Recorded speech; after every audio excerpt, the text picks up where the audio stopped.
รื่องราวของนายพรานคนหนึ่งที่ถูกเจ้าหน้าที่ของรัฐวานให้นำทางพาพวกเขาเข้าไปในป่าลึกและการเข้าป่าครั้งนี้เองที่ทำให้นายพรานคนนี้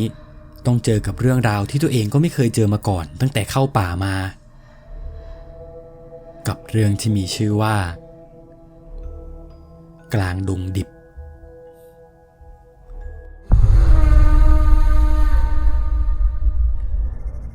เรื่องนี้เป็นเรื่องราวของคุณเบิร์ตซึ่งเป็นเหตุการณ์ที่เกิดขึ้นกับลุงคนหนึ่งที่คุณอุ้มเพื่อนของคุณเบิร์ตได้เล่าให้ฟังอีกทีลุงคนนี้ชื่อว่าลุงแดงแกเคยเป็นพรานมาก่อนทำให้ทุกคนในหมู่บ้านมักจะเรียกแกติดปากว่าพรานแดงลุงแดงบอกว่าคนที่จะเป็นนายพรานได้จะต้องเป็นคนที่เก่งเชี่ยวชาญการเข้าป่าและเป็นที่พึ่งของคนในหมู่บ้านในการเข้าป่าเพื่อไปล่าสัตว์หรือหาของกินได้อย่างปลอดภัยซึ่งก่อนหน้านี้ลุงแดงก็เป็นแค่ชาวบ้านทั่วไปที่มักจะเข้าไปในป่าบ้างแต่ก็ไม่กล้าเข้าไปลึกส่วนใหญ่แกจะเข้าไปหาปลาหรือยิงนกมาทำอาหารไม่ได้เชี่ยวชาญอะไรมากนักจนมาเกิดเหตุการณ์หนึ่งที่ทำให้ลุงแดงรู้สึกว่าเขาต้องเป็นพรานที่เก่งให้ได้ในช่วงนั้นหมู่บ้านของลุงแดงมีเรื่องราวแปลกๆเกิดขึ้นจากที่คนในหมู่บ้านใช้ชีวิตกันตามปกติอยู่ๆคนในหมู่บ้านก็เริ่มทยอยล้มตายโดยไม่ทราบสาเหตุซึ่งการตายครั้งนี้ไม่ใช่โรคระบาดแต่คนที่ตายมักจะมีอาการคล้ายกับคนที่ถูกผีเข้าตัวสั่นพูดจาแปลกๆก่อนที่จะล้มตายในที่สุดและหลังจากที่คนคนนั้นตายวันถัดไปก็จะเกิดเหตุการณ์เดิมอีกแต่จะเกิดกับคนในบ้านหลังอื่นแทนแล้วช่วงนั้นคนก็ตายติดต่อกันเยอะมากๆจนคนในหมู่บ้านเองก็เกิดอาการกลัวไม่รู้จะทำยังไงก่อนที่จะมีนายพรานคนหนึ่งเข้ามาที่หมู่บ้านของลุงแดงนายพรานคนนี้ชื่อว่าลุงหม่องแกบอกว่าได้เดินทางมาจากฝั่งพม่าได้ยินว่ามีผีป่าเข้ามาในหมู่บ้านนี้ก็เลยเดินทางเข้ามาเพื่อจะมาช่วยซึ่งตอนนั้นทุกคนในหมู่บ้านเองก็ไม่มีใครรู้จักว่าผีป่ามันคืออะไรเพราะพวกเขาไม่เคยเจอมาก่อน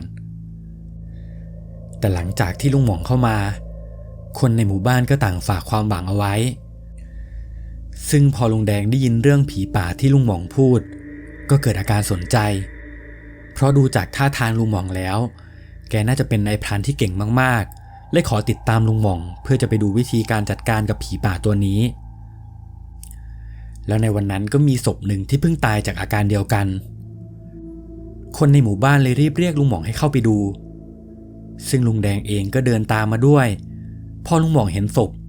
แกก็หันไปบอกลุงแดงว่ายกศพตามกูมาถ้าพวกมึงไม่เชื่อว่าผีป่ามีจริงเดี๋ยวกูจะทำอะไรให้ดูตอนนั้นลุงแดงกับลุงหม่องก็ยกศพนั้นเข้าไปในป่าแล้วลุงแดงก็เอาศพขึ้นไปแขวนบนต้นไม้ใหญ่แต่ลักษณะศพที่แขวนลุงหม่องได้เอาเชือกมัดขาเอาไว้เพื่อให้ศพห้อยหัวลงมาลักษณะเหมือนค้างคาวแล้วก็มัดติดกับตัวต้นไม้จากนั้นก็ปล่อยให้ศพห้อยอยู่อย่างนั้นลุงหม่องบอกลุงแดงว่ามึงเห็นศพที่ห้อยอยู่ตรงนั้นไหมมันยังไม่ตายนะผีป่ามันยังอยู่ในร่างลุงแดงก็พยายามจ้องมองไปที่ศพแต่ก็เห็นแค่ศพที่ไม่มีลมหายใจห้อยหัวอยู่แล้วในตอนนั้นเองลุงหม่องก็หยิบปืนลูกซองขึ้นมายิงไปที่ศพนั้นจนกระสุนทะลุเข้าไปในร่างทุกอย่างยังคงเงียบสงบลุงแดงเริ่มคิดในใจแล้วว่าลุงหม่องจะมั่วหรือเปล่าแต่แล้วจู่ๆศพที่ห้อยอยู่นิ่งๆก็เริ่มแกว่งไปมาซ้ายขวาช้าๆพร้อมกับมีเสียงหัวเราะดังออกมาจากศพเสียงดังลั่นป่าศพยังคงแกว่งไปด้วยหัวเราะไปด้วยระหว่างนั้นศพก็ได้ถุยกระสุนที่ลุงแดงยิงออกมาจากปากแล้วเสียงหัวเราะก็เริ่มดังขึ้นเรื่อยๆในขณะที่ศพก็ค่อยๆแกว่งขึ้นแรงอีกลุงแดงเห็นแบบนั้นก็ตกใจมากเพราะแกยังไม่เคยเจออะไรแบบนี้มาก่อนแกเลยหันไปถามลุงหม่องว่าถ้าเป็นแบบนี้เราจะเอายังไงกันดีลุงหม่องไม่พูดไม่จาแกปีนขึ้นไปบนห้างที่แกขัดเอาไว้ก่อนหน้านี้จากนั้นก็ท่องคาถาอะไรสักอย่างไปที่กระบอกปืนในมือของแกแล้วแกก็ค่อยๆเล็งไปที่หัวของศพนั้นก่อนที่จะยิงแสกกลางไปที่หน้าผากจากเสียงหัวเราะก็กลับกลายเป็นเสียงร้องโหยหวนดังลั่น ศพจากที่ขยับอยู่ก็ค่อยๆหยุดนิ่งก่อนที่เสียงร้องของวิญญาณจะดังไกลออกไปแล้วก็หายเข้าไปในป่าตั้งแต่วันนั้นลุงแดงก็นับถือลุงหม่องมากๆเลยฝากตัวขอเป็นลูกศิษย์และคอยติดตามลุงหม่องเวลาแกเข้าป่าจนลุงแดงเองก็มีฝีมือในการเข้าป่ามีคาถาอาคมที่ได้เรียนรู้จากลุงหม่องมามากพอสมควร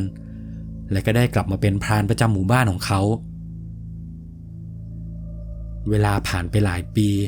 ที่หมู่บ้านก็ไม่เคยมีเรื่องราวอะไรแปลกๆเกิดขึ้นจนมีอยู่วันหนึ่งผู้ใหญ่บ้านได้เข้ามาหาลุงแดงแล้วก็บอกกับลุงแดงว่ามีเจ้าหน้าที่รัฐทั้งหมด4 คนเข้ามาหาบอกว่าอยากให้ลุงแดงช่วยพาเขาเข้าไปในป่าหน่อยแล้วผู้ใหญ่บ้านก็พาลุงแดงไปเจอเจ้าหน้าที่รัฐทั้ง4 คนด้วยความที่เป็นคนบ้านนอกเวลาเจอเจ้าหน้าที่แกก็มักจะเรียกแทนพวกเขาว่าเจ้านายลุงแดงถามเจ้าหน้าที่ไปว่าเจ้านายทั้ง4 คนจะให้ผมพาไปที่ไหนแล้วก็มีเจ้าหน้าที่คนหนึ่งหยิบแผนที่ขึ้นมาพร้อมกับจิ้มบอกในแผนที่ว่าพวกเขาอยากเข้าไปตรงจุดนี้ให้พาพวกเขาเข้าไปหน่อยพอลุงแดงเห็นจุดที่เขาชี้ลุงแดงเองก็ตกใจอยู่พอสมควรเพราะว่าจุดนั้นเป็นจุดที่ต้องเข้าไปในป่าลึกมากๆซึ่งแกเองก็ยังไม่เคยเข้าไปตรงจุดนั้นเพราะมันลึกกว่าจุดที่แกเคยเข้าไปเกือบเท่าตัวตอนแรกลุงแดงก็ไม่อยากเข้าไปเพราะไม่คุ้นชินเส้นทางแต่ด้วยความที่เป็นเจ้าหน้าที่ก็เลยต้องช่วยวันถัดไปทุกคนก็เตรียมตัวกันเพื่อที่จะเข้าป่าลุงแดงเริ่มทำพิธีเปิดป่าแล้วก็กำชับกับเจ้าหน้าที่ทุกคนว่าห้ามยิงสัตว์หรือห้ามลบหลู่อะไรก็ตามในป่าเด็ดขาดในการเข้าป่าครั้งนี้จะมีเจ้าหน้าที่ทั้งหมด4 คนคนแรกชื่อว่าเอกที่ดูแล้วน่าจะเป็นหัวหน้าของกลุ่มส่วนที่เหลืออีก3 คนชื่อว่าอาร์มต่อและโจรวมลุงแดงด้วยก็เป็น5 คนระหว่างทางที่เดินเข้าไปในป่าได้สักพักประมาณ2 ชั่วโมงก็เริ่มเข้าไปในป่าลึกขึ้นเรื่อยๆโจกับต่อรู้สึกปวดฉี่เลยเดินเข้าไปในป่าอีกฝั่งส่วนลุงแดงและคนอื่นๆก็ยืนรออยู่ตรงจุดเดิมแต่พอ2 คนนั้นกลับมาในมือของโจกลับมีงูจงอางตัวใหญ่ตัวหนึ่งที่ถูกตัดหัวมาแล้วติดมาด้วยลุงแดงเห็นแบบนั้นก็ถึงกับตกใจแล้วก็ตะคอกบอกพวกเขาไปว่าทำไมถึงทำแบบนี้นี่มันเป็นเรื่องใหญ่เลยนะในขณะที่คนอื่นๆก็ไม่สนใจได้แต่คุยกันว่าเย็นนี้เราได้อาหารมาทำกินกันแล้วแต่ลุงแดงเองก็รีบห้ามบอกว่าไม่ได้เด็ดขาดห้ามกินแล้วแกก็ทำพิธีขอขมาเจ้าป่าเจ้าเขาจากนั้นก็เดินทางกันต่อจนมาถึงช่วงเย็นระหว่างนั้นลุงแดงก็พูดกับเจ้าหน้าที่คนอื่นๆไปด้วยว่าถ้าฆ่าสัตว์อีกจะไม่พาไปต่อแล้วนะเพราะยิ่งเราเข้าไปลึกกว่านี้ก็จะยิ่งกลับออกมายากยังไม่ทันที่จะถึงจุดพักอยู่ๆโจก็ร้องตะโกนโวยวายดังลั่นทุกคนรีบหันไปมองปรากฏว่าเห็นเป็นงูจงอางตัวใหญ่ตัวหนึ่งเลื้อยผ่านโจเข้าไปในป่าส่วนโจตอนนี้เขาโดนงูจงอางกัดและที่สำคัญศพของงูจงอางที่โจถือมาตอนนี้ได้หายไปแล้วทุกคนตกใจมากไม่รู้จะทำยังไงจะกลับไปก็ไม่ทันสภาพโจตอนนี้ก็เหมือนว่าพิษงูจะเข้าไปทั่วร่างกายแล้วโจได้แต่สลบไม่ได้สติระหว่างที่ทุกคนไม่รู้จะทำยังไงอยู่ๆเอกก็พูดขึ้นมาว่าทิ้งศพมันไว้ที่นี่แล้วไปกันต่อลุงแดงถึงกับหันไปมองหน้าเอกตอนนั้นแกเริ่มแปลกใจแล้วว่าเพื่อนตายไป1 คนทำไมถึงพูดออกมาแบบนั้นแล้วก็ยังบอกให้ทิ้งศพไว้แต่ลุงแดงก็ทำอะไรไม่ได้ถ้าเอกบอกแบบนั้นพวกเขาก็ต้องเดินทางกันต่อหลังจากเดินไปได้สักพักลุงแดงก็หยุดสร้างห้างกันตรงนี้เพราะแสงเริ่มจะมืดแล้วตั้งใจจะพักผ่อนตรงนี้ไปก่อนพรุ่งนี้ค่อยเดินทางกันต่อลุงแดงได้ทำการสร้างห้างไว้บนต้นไม้จากนั้นก็ขึ้นไปข้างบนนั้นเวลาผ่านไปจนเริ่มดึกลุงแดงก็ได้ยินเสียงจากห้างข้างๆที่อาร์มกับต่อขึ้นไปอยู่เป็นเสียงของต่อที่กำลังคุยกับใครบางคนลุงแดงเลยตะโกนถามไปว่าเจ้านายคุยกับใครอยู่เหรอ ต่อได้ยินเสียงลุงแดงเลยตะโกนบอกลุงแดงว่าพรานแดงไอ้โจมันยังไม่ตายมันฟื้นแล้วมันบอกผมว่ามันแค่สลบตอนนี้มันอยู่ข้างล่างเดี๋ยวผมจะลงไปรับมันขึ้นมาพอลุงแดงได้ยินแบบนั้นก็รีบตะโกนบอกไปเลยว่าหยุดห้ามลงไปเด็ดขาดต่อก็ถามมาว่าทำไมผมถึงลงไปไม่ได้แต่ลุงแดงก็ไม่พูดอะไรได้แต่พูดเสียงแข็งกลับมาว่าบอกว่าไม่ให้ลงก็ไม่ต้องลงต่อเลยต้องทำตามที่ลุงแดงบอกในขณะที่ทุกคนก็เห็นว่าร่างโจได้แต่เดินวนอยู่รอบต้นไม้และทุกคนก็เผลอหลับไปพอตื่นมาอีกทีตอนเช้าต่อพยายามมองหาโจเพื่อนของเขาแต่กลับกลายเป็นว่าไม่เจอโจอยู่ใต้ต้นไม้แล้วซึ่งทุกคนก็งงว่าโจหายไปไหนต่างจากลุงแดงที่รู้ดีว่าร่างนั้นไม่ใช่ร่างของโจจริงๆแล้วเอกก็บอกให้ทุกคนรีบเดินทางกันต่อทุกคนเดินทางกันมาทั้งวันจนบรรยากาศเริ่มตกเย็นอยู่ๆพวกเขาก็ไปเจอกับหมู่บ้านหนึ่งกลางป่าเป็นหมู่บ้านเล็กๆมีเจดีย์โบราณใหญ่ๆตั้งอยู่ตรงกลางซึ่งลุงแดงเองก็เพิ่งจะเคยเห็นแต่ลุงแดงก็บอกทุกคนว่าอย่าเพิ่งเข้าไป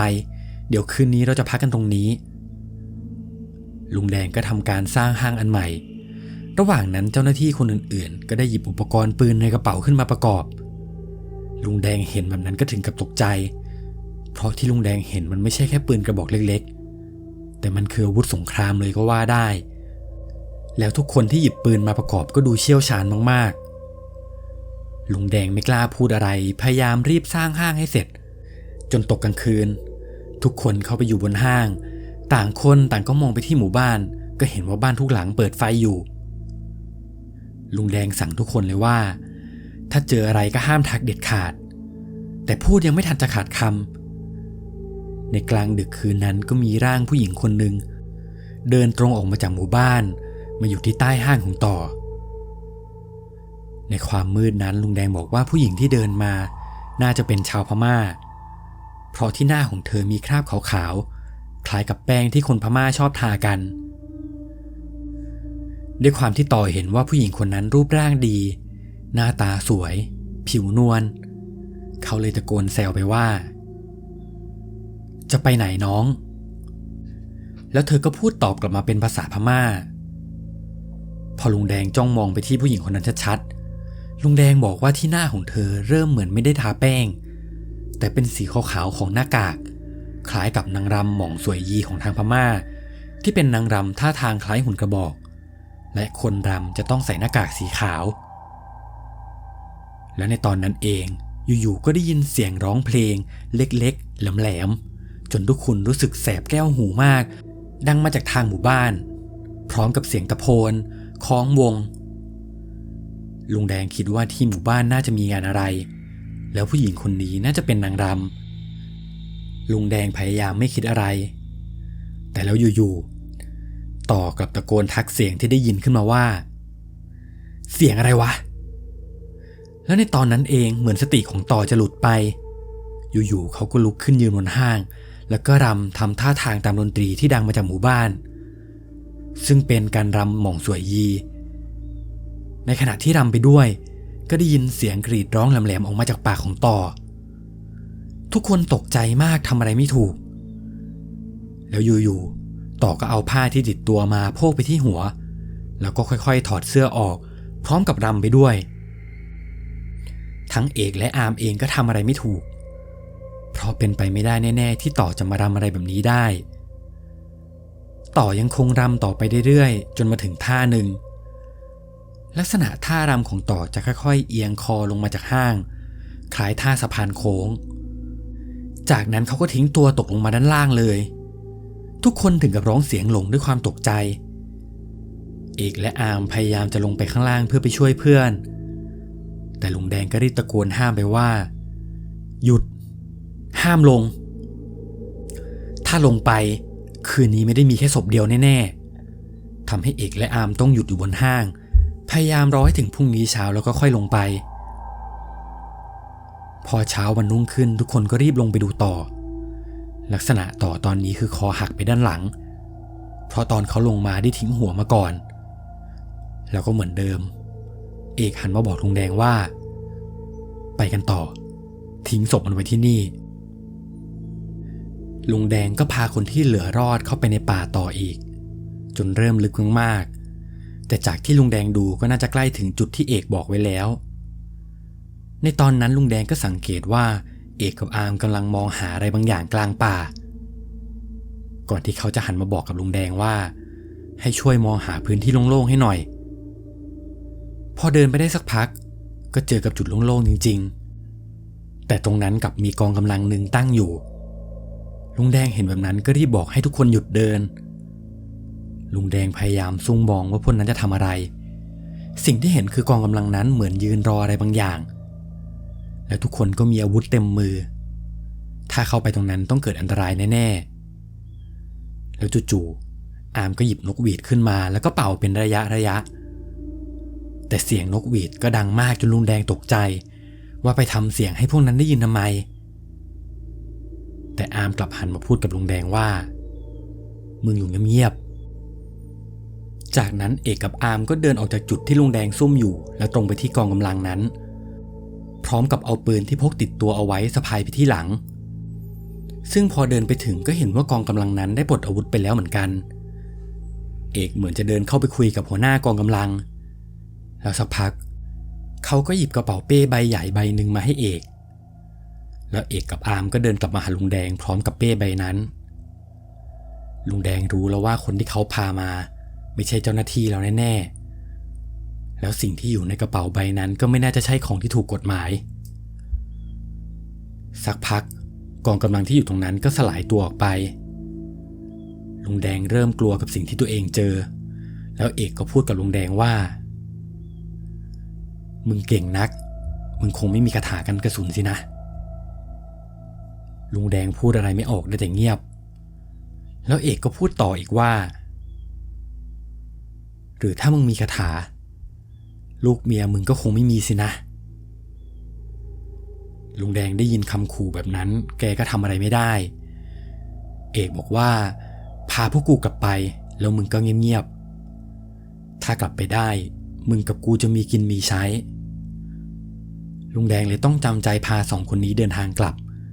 เพราะมีแค่ลุงแดงคนเดียวที่จำทางได้และลุงแดงเองก็ได้ทำสัญลักษณ์ระหว่างทางไว้แล้วในระหว่างที่เดินทางกลับมาถึงจุดที่เป็นหมู่บ้านหลังนั้นปรากฏว่าตอนนี้ไม่มีหมู่บ้านอยู่แล้วมีเพียงเจดีย์ใหญ่เก่าๆตั้งอยู่ลุงแดงพยายามมองดูรอบๆก็ไม่เห็นแม้แต่รอยรื้อถอนและที่เจดีย์ก็มีต้นไม้ขึ้นปกคลุมเต็มไปหมด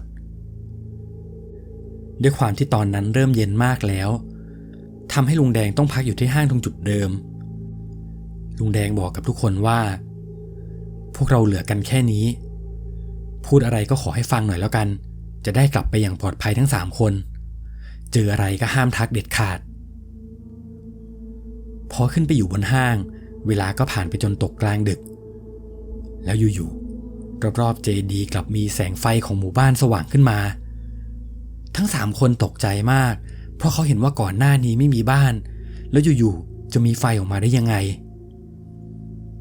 แล้วไม่ทันไรก็มีเสียงกรีดร้องแหลมๆดังขึ้นมาพร้อมกับร่างผู้หญิงคนเดิมแต่รอบนี้มาอยู่ใกล้ห้างของลุงแดงเห็นใบหน้าเธอคนนั้นได้ชัดเธอใส่หน้ากากสีขาวแล้วตอนนั้นก็มีเสียงเพลงดังมาจากหมู่บ้านเหมือนเดิมผู้หญิงคนนั้นเริ่มรำท่าหม่องสวยยีตามเพลงแต่การรำของเธอดูน่ากลัวมากๆเพราะการรำหม่องสวยยีจะไม่ใช่การรำช้าๆเป็นการรำเร็วๆแล้วก็กระโดดโลดเต้นทำท่าทางคล้ายหุ่นกระบอกที่ขยับไปมาผู้หญิงคนนั้นรำอยู่รอบต้นไม้เอกและอามเริ่มจะสติแตกลุงแดงเลยท่องคาถาทั้งหมดที่เขาเรียนมาแต่ก็ทำอะไรไม่ได้ผู้หญิงคนนั้นยังคงรำอยู่แบบนั้นลุงแดงเลยหยิบเหรียญที่มีตราขุดขึ้นมาแล้วก็ท่องคาถาพร้อมกับภาวนาว่าขออย่างเดียวให้พ้นคืนนี้ไปก่อนจะได้ไปถึงอีกห้างหนึ่งเพราะห้างนั้นเป็นห้างที่ลุงหม่องอาจารย์ของแกได้สะกดคาถาไว้แต่แล้วในตอนนั้นเองอยู่ๆอามก็มีอาการชักเอกที่อยู่ข้างๆก็ตกใจมากเขาทำอะไรไม่ถูกได้แต่นั่งมองร่างอามชักแรงขึ้น จากนั้นเขาก็ลุกขึ้นพร้อมกับรำหม่องสวยยีสลับกับมีอาการชักอยู่แบบนั้นเสียงร้องแหลมๆก็เริ่มดังขึ้นมาจากตัวของอาร์มเอกเห็นแบบนั้นก็ถึงกับรีบตะโกนบอกลุงแดงเลยว่าไอ้แดงมึงช่วยน้องกูด้วยไอ้นี่มันเป็นน้องแท้ๆกูมึงช่วยน้องกูด้วยมึงมีของดีอะไรเอามาให้กูเดี๋ยวนี้เหตุการณ์เริ่มชุลมุนไปหมด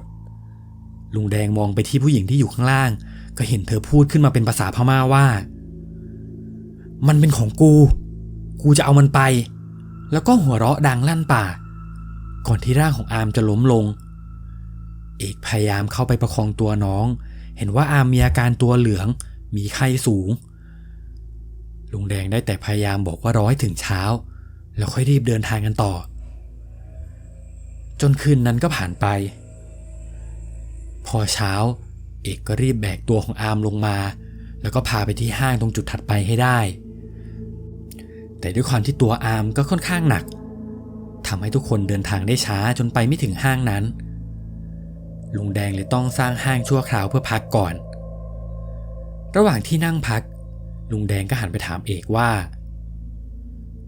เจ้านายในเป้นั้นมีอะไรเอกได้แต่มองลุงแดงตาแข็งพร้อมกับพูดว่ามึงอยากเป็นผีเฝ้าป่าเหรอแต่ลุงแดงเองก็บอกว่าแกต้องรู้ให้ได้เพราะถ้าออกไปแล้วสิ่งของในนั้นมันเป็นของไม่ดีลุงแดงเองก็จะเดือดร้อนเหมือนกันเอกเลยบอกลุงแดงไปว่าถ้ามึงรู้ว่าข้างในเป็นอะไรมึงต้องตายมึงอยากเป็นผีเฝ้าป่าหรือไงและตอนนั้นเองอาร์มที่สลบอยู่จู่ๆก็กรีดร้องดังลั่นป่าแต่แทนที่เอกจะช่วยดึงสติน้องเอกกลับนิ่งเขาไม่พูดไม่จาได้แต่จ้องมองอาร์มตาขวางก่อนที่เอกจะคว้าเข็มขัดของตัวเองขึ้นมารัดคออาร์มลุงแดงเห็นแบบนั้นก็ตกใจมากเพราะสิ่งที่เอกทำคือเขาตั้งใจจะฆ่าอาร์มลุงแดงรีบเข้าไปช่วยห้ามพยายามจะดึงเข็มขัดออกแล้วก็ตบหน้าเอกให้ได้สติลุงแดงมองหน้าเอกก็รู้แล้วว่านี่ไม่ใช่เขาแล้วแน่ๆเพราะก่อนหน้านี้ยังขอให้ช่วยน้องแต่ตอนนี้กลับรัดคอจะเอาเป็นเอาตายให้ได้ในระหว่างที่ลุงแดงพยายามช่วยอยู่นั้นเอกก็หันมาหาลุงแดงแล้วก็พูดเป็นภาษาพม่าว่ามึงอยากเป็นผีเฝ้าป่าเหรอลุงแดงเองก็ตกใจมากถึงกับรีบปล่อยมือออกตอนนั้นลุงแดงกลัวมากๆได้แต่ยกมือไหว้แล้วก็พูดว่าไม่เอากูไม่อยากเป็นพอไหว้เสร็จเหมือนว่าเอกจะได้สติกลับมาเอกรีบปล่อยมือที่ถือเข็มขัดออกแต่ก็ไม่ทันแล้วตอนนี้อาร์มลิ้นจุกปากแล้วก็ไม่หายใจไปแล้วเอกถึงกับสติแตกเขาร้องไห้กอดน้องชายตัวเองไปด้วยเหมือนว่าตอนนี้เขาสติหลุดไปแล้วเขาร้องไปด้วยกอดศพน้องไปด้วยเหมือนคนบ้าระหว่างนั้นลุงแดงก็ตัดสินใจไปหยิบกระเป๋าเป้มาเปิดดูของข้างในแล้วก็เป็นอย่างที่ลุงแดงคิดสิ่งที่อยู่ข้างในคือของผิดกฎหมายล็อตใหญ่มากๆลุงแดงตัดสินใจเอากระเป๋าใบนั้นไปฝังแล้วก็จำจุดเอาไว้จากนั้นก็ไปลากเอกออกมาพยายามจะพาเอกเดินทางกลับไปให้ถึงหมู่บ้านจนสุดท้ายก็ออกมาจากป่าได้ลุงแดงรีบเดินเข้าไปในบ้านผู้ใหญ่บ้านแล้วก็บอกว่าไปหาอะไรมาให้แกก่อนที่แกจะเล่าเรื่องทั้งหมดให้ฟังผู้ใหญ่บ้านรีบติดต่อทางการแล้วก็มอบตัวเอกให้จากนั้นลุงแดงก็พาเจ้าหน้าที่ไปหาศพคนอื่นๆแล้วก็ไปขุดกระเป๋าที่ฝังลงหลุมเอาไว้ตั้งแต่วันนั้นลุงแดงก็ไม่กล้ารับงานลักษณะแบบนี้อีกเลยและนี่ก็เป็นเรื่องราวทั้งหมดที่คุณเบิร์ดได้เล่าให้ฟังกลุ่มเด็กที่ได้เข้าไปเล่นในโรงเรื่อยร้างเก่าๆแห่งหนึ่งในหมู่บ้านจนดึกก่อนที่พวกเขาทุกคนจะพบเจอกับเหตุการณ์หลอนๆที่เกิดขึ้นกับเพื่อนในกลุ่มจนต้องพากันวิ่งหนีออกมาจากโรงเลื่อยกับเรื่องที่มีชื่อว่าทำไมไม่ได้กลับบ้าน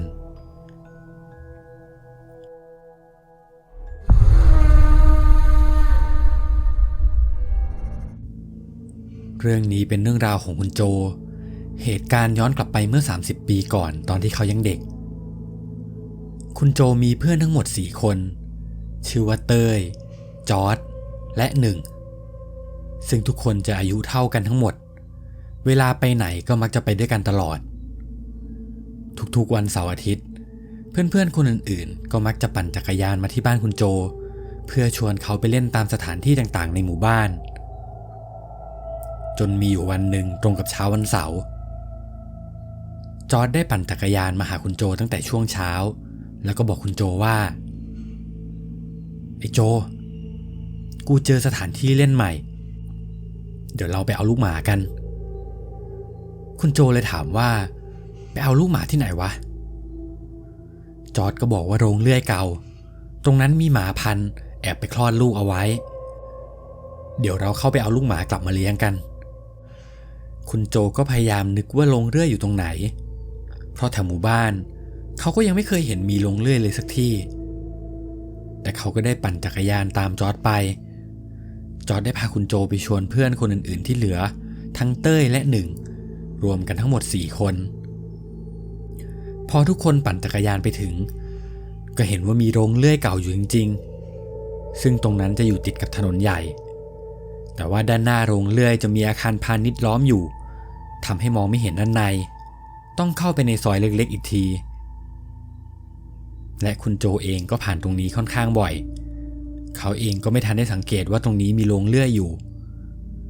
ลักษณะตัวโรงเลื่อยจะเป็นโกดังใหญ่ๆซึ่งตอนนี้ถูกเถาวัลย์ปกคลุมเต็มหลังคาไปหมดเป็นโรงเลื่อยที่น่าจะร้างไปนานมากๆแล้วทุกคนปั่นจักรยานเข้าไปในซอยเล็กๆข้างๆกับอาคารพาณิชย์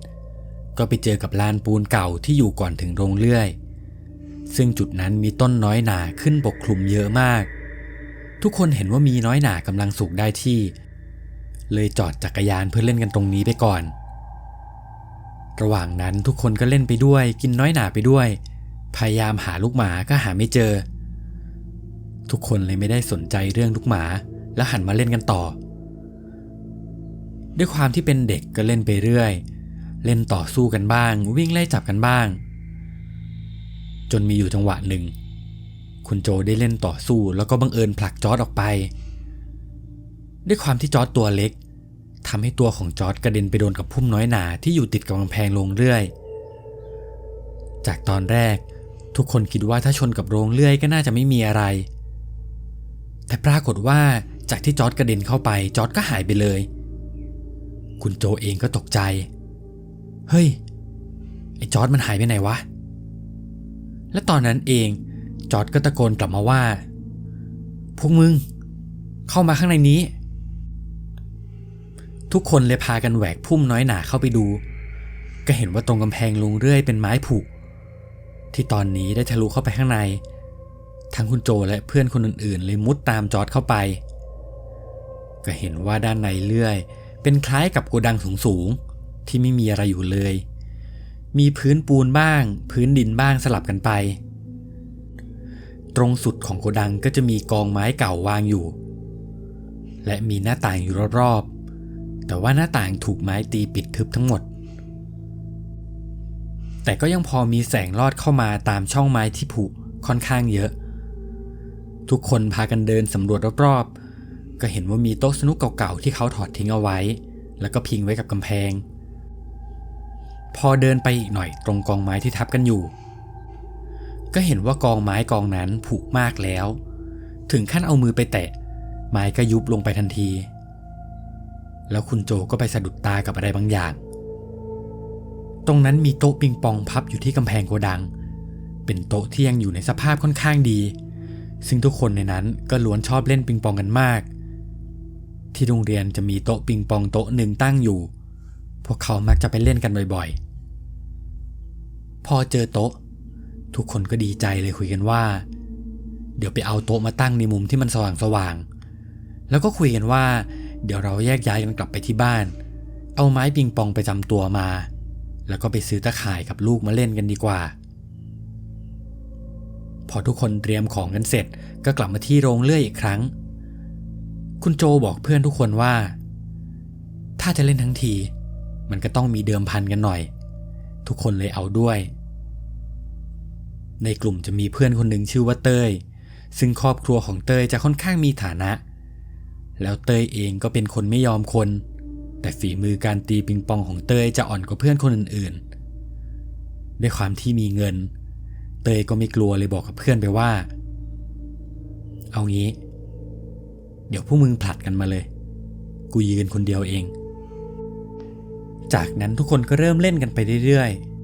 ๆเต้ยที่ยืนตีปิงปองอยู่คนเดียวก็เสียเงินแล้วเสียเงินอีกแต่เต้ยก็ไม่ยอมจนวันถัดไปเต้ยก็ไปท้าเพื่อนคนอื่นตั้งแต่เช้าแต่ก็เหมือนเดิมเต้ยก็ยังเสียเงินอีกจนสุดท้ายเต้ยหันมาบอกกับทุกคนว่าเดี๋ยวมึงเจอพี่หมูจะเป็นลูกพี่ลูกน้องของเต้ยซึ่งทุกคนเองก็รู้จักเพราะพี่หมูก็เป็นรุ่นพี่ที่โรงเรียนเหมือนกันในวันนั้นพี่หมูก็ปั่นจักรยานเข้ามาพร้อมกับไม้ปิงปองราคาหลายพันบาทพอพี่หมูเข้ามาเล่นก็เหมือนเดิมพี่หมูเล่นแพ้คุณโจและเพื่อนคนอื่นๆอีกแต่พี่หมูจะมีเงินค่อนข้างเยอะกว่าเต้ยทำให้จากตอนแรกที่เล่นกันแค่5 บาท10 บาทพี่หมูก็ชวนเขาเล่นตาละ100จนพี่หมูเสียให้พวกคุณโจไปเกือบพันพอเล่นไปได้สักพักจนพระอาทิตย์เกือบจะตกดินโรงเลื่อยก็เริ่มจะมืดจนแทบจะมองไม่เห็นลูกปิงปองด้วยความที่พี่หมูเสียไปเยอะแกเลยบอกว่ามืดแล้ววะแต่กูไม่ยอมหรอกนะไอ้เต้ยมึงไปซื้อเทียนไขมาสิเต้ยรีบปั่นจักรยานไปซื้อเทียนไขมาแล้วพวกเขาก็ได้จุดเทียนไขรอบๆจนมีแสงพอให้เล่นได้จากนั้นก็เริ่มเล่นกันต่อระหว่างที่ตีปิงปองไปด้วยก็มีเสียงเชียร์ของคนอื่นๆที่ลุ้นตามกันไปด้วยแต่แล้วอยู่ๆก็มีเสียงหนึ่งแทรกเข้ามาปะปนกับเสียงเชียร์ดังขึ้นว่าเฮ้ยทุกคนถึงกับเงียบต้องหยุดตีแล้วพี่หมูก็พูดขึ้นมาว่าเสียงใครวะแต่ก็ไม่มีใครพูดพี่หมูเลยบอกว่าให้เล่นกันต่อแต่ก็เหมือนเดิมระหว่างที่กำลังตะโกนเชียร์กันอยู่ก็ได้ยินเสียงดังขึ้นมาอีกครั้งเฮ้ยรอบนี้เสียงดังกว่ารอบแรกและก็ไม่ใช่เสียงของเพื่อนในกลุ่มแน่ๆเพราะเสียงมันดังก้องไปทั่วโรงเลื่อยพี่หมูเริ่มอารมณ์เสียเพราะมันจะทำให้ขัดจังหวะการเล่นแกเลยตะโกนไปว่ามึงจะตะโกนอะไรนักหนาวะแล้วพี่หมูก็พยายามมองไปรอบๆแต่ก็ไม่มีอะไรเลยเริ่มเล่นกันต่ออีกรอบแต่ครั้งนี้ทุกคนไม่ส่งเสียงเชียร์กันแล้วได้แต่เงียบดูพี่หมูตีและตอนนั้นเองเสียงก็ดังขึ้นมาอีกครั้งเฮ้ยทุกคนถึงกับนิ่งเพราะรอบนี้ได้ยินชัดมากๆพี่หมูเริ่มทนไม่ไหวเลยบอกไปว่ามึงจะเอาอะไรจะตะโกนทำไมนักหนาวะแล้วทันใดนั้นเองก็มีเสียงใครบางคนดังเข้ามาในโรงเลื่อยทำไมไม่ได้กลับบ้านแต่สำเนียงที่ทุกคนได้ยินเหมือนจะเป็นสำเนียงของคนต่างด้าวจะพูดไม่ค่อยชัดด้วยความที่พี่หมูไม่กลัวอยู่แล้วเขาเลยพูดสวนไปว่าเอ้าไม่กลับก็เรื่องของมึงดิตอนนั้นเองพี่หมูก็โมโหเพราะเสียเงินไปค่อนข้างเยอะหลังจากที่พูดจบก็มีเสียงอะไรบางอย่างเหมือนคนกำลังอ้าปากค้างแล้วเปล่งเสียงออกจากลำคออยู่ด้านหลังทุกคนรีบหันไปมองทันทีสิ่งที่เห็นคือเต้ยกำลังค่อยๆอ้าปากเต้ยอ้าปากกว้างขึ้นเรื่อยๆพร้อมกับมีเสียงออกมาจากลำคอจากนั้นอยู่ดีๆเต้ยก็คุกเข่าลงไปที่พื้นแล้วเขาก็ค่อยๆเอ็นตัวไปด้านหลังเหมือนท่าสะพานโค้งแต่เอาหัวทิ่มลงไปที่พื้นจากนั้นเต้ยก็เอาขาของตัวเองดันให้หัวไถลงไปกับพื้นในขณะที่ยังอ้าปากค้างอยู่แบบนั้นหัวเต้ยได้ไถไปโดนเทียนที่จุดอยู่รอบๆแบบไม่มีทิศทางด้วยความที่เป็นเด็กทุกคนตรงนั้นต่างก็กลัวมากๆพยายามวิ่งหนีเพื่อจะออกไปตรงพุ่มน้อยหนาที่พวกเขาเข้ามาก่อนหน้านี้แต่พอวิ่งไปตรงนั้นกลับออกไม่ได้เหมือนว่ามีประตูเหล็กอะไรบางอย่างปิดเอาไว้ทุกคนไม่รู้จะทำยังไงและตอนนั้นเองจอร์จก็ตะโกนบอกเพื่อนคนอื่นๆว่าพวกมึงมาตรงนี้จอร์จบอกว่าจุดนั้นมีแสงเข้ามาเยอะกว่าจุดอื่นน่าจะเป็นจุดที่ไม้ผุ ทุกคนเลยช่วยกันถีบกำแพงไม้จนทะลุออกพอถีบเสร็จก็ได้เป็นรูขนาดที่ทุกคนพอจะออกไปได้พี่หมูรีบวิ่งหนีออกไปก่อนคนอื่นๆระหว่างนั้นคุณโจก็ได้หันไปมองเต้ยก็เห็นว่าเต้ยยังคงใช้หัวไถอยู่รอบๆตรงนั้นก่อนที่เต้ยจะหยุดแล้วหน้าของเต้ยก็หงายหลังมามองคุณโจในลักษณะกลับหัวคุณโจเห็นว่าเต้ยร้องไห้น้ำตาไหลออกมาแล้วเขาก็พูดว่าอย่าทิ้งกูไปอย่าทิ้งกูไปคุณโจเลยบอกเต้ยไปว่าเดี๋ยวกูตามคนมาช่วยนะเต้ยจากนั้นคุณโจก็รีบมุดออกจากโรงเรื่อยตามเพื่อนคนอื่นๆไปพอออกมาได้คุณโจก็รีบวิ่งไปที่ถนนเขาพยายามมองซ้ายมองขวาก่อนเลยว่าตรงไหนมีคนอยู่บ้างก็ไปเห็นว่ามีร้านก๋วยเตี๋ยวร้านหนึ่งที่ยังเปิดไฟอยู่ข้างทางคุณโจรีบวิ่งเข้าไปก็เจอกับลุงคนหนึ่งกำลังยืนลวกก๋วยเตี๋ยวอยู่และมีลูกค้านั่งอยู่อีก 2-3 โต๊ะคุณโจรีบบอกลุงไปเลยว่าลุงช่วยด้วยครับช่วยด้วยลุงก็หันมาถามว่าไอ้หนูเอ็งเป็นอะไรคุณโจบอกลุงไปว่าเพื่อนผมติดอยู่ข้างในโรงเลื่อยครับลุงพอได้ยินแบบนั้นลุงก็พูดขึ้นมาเลยว่าอ้าวสวยแล้วพวกมึงแกรีบหันไปบอกลูกค้าที่นั่งกินก๋วยเตี๋ยวอยู่บอกให้มาช่วยกันก่อนแล้วคุณโจและเพื่อนๆก็วิ่งนำหน้าลุงไปลุงยังคงถือไม้ลูกก๋วยเตี๋ยววิ่งตามคนอื่นๆมา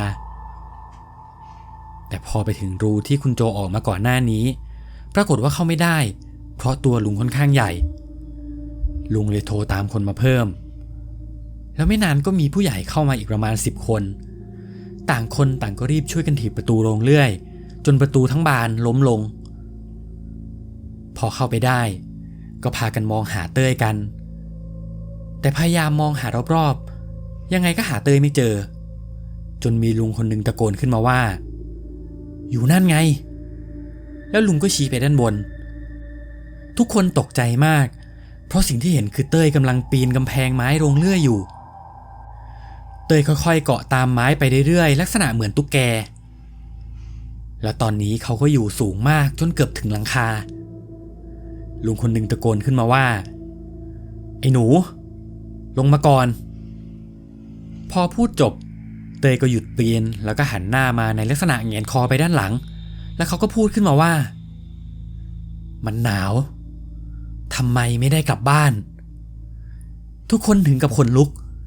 แต่ลุงก็บอกว่าไอ้หนูเอ็งลงมาก่อนพอพูดจบ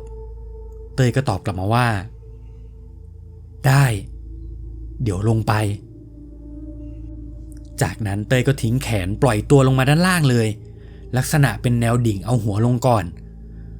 แล้วด้านล่างจุดนั้นก็เป็นกองไม้ผุๆทำให้ร่างของเต้ยหล่นลงทะลุกองไม้กองนั้นไปฝุ่นก็ฟุ้งเต็มบริเวณนั้นไปหมด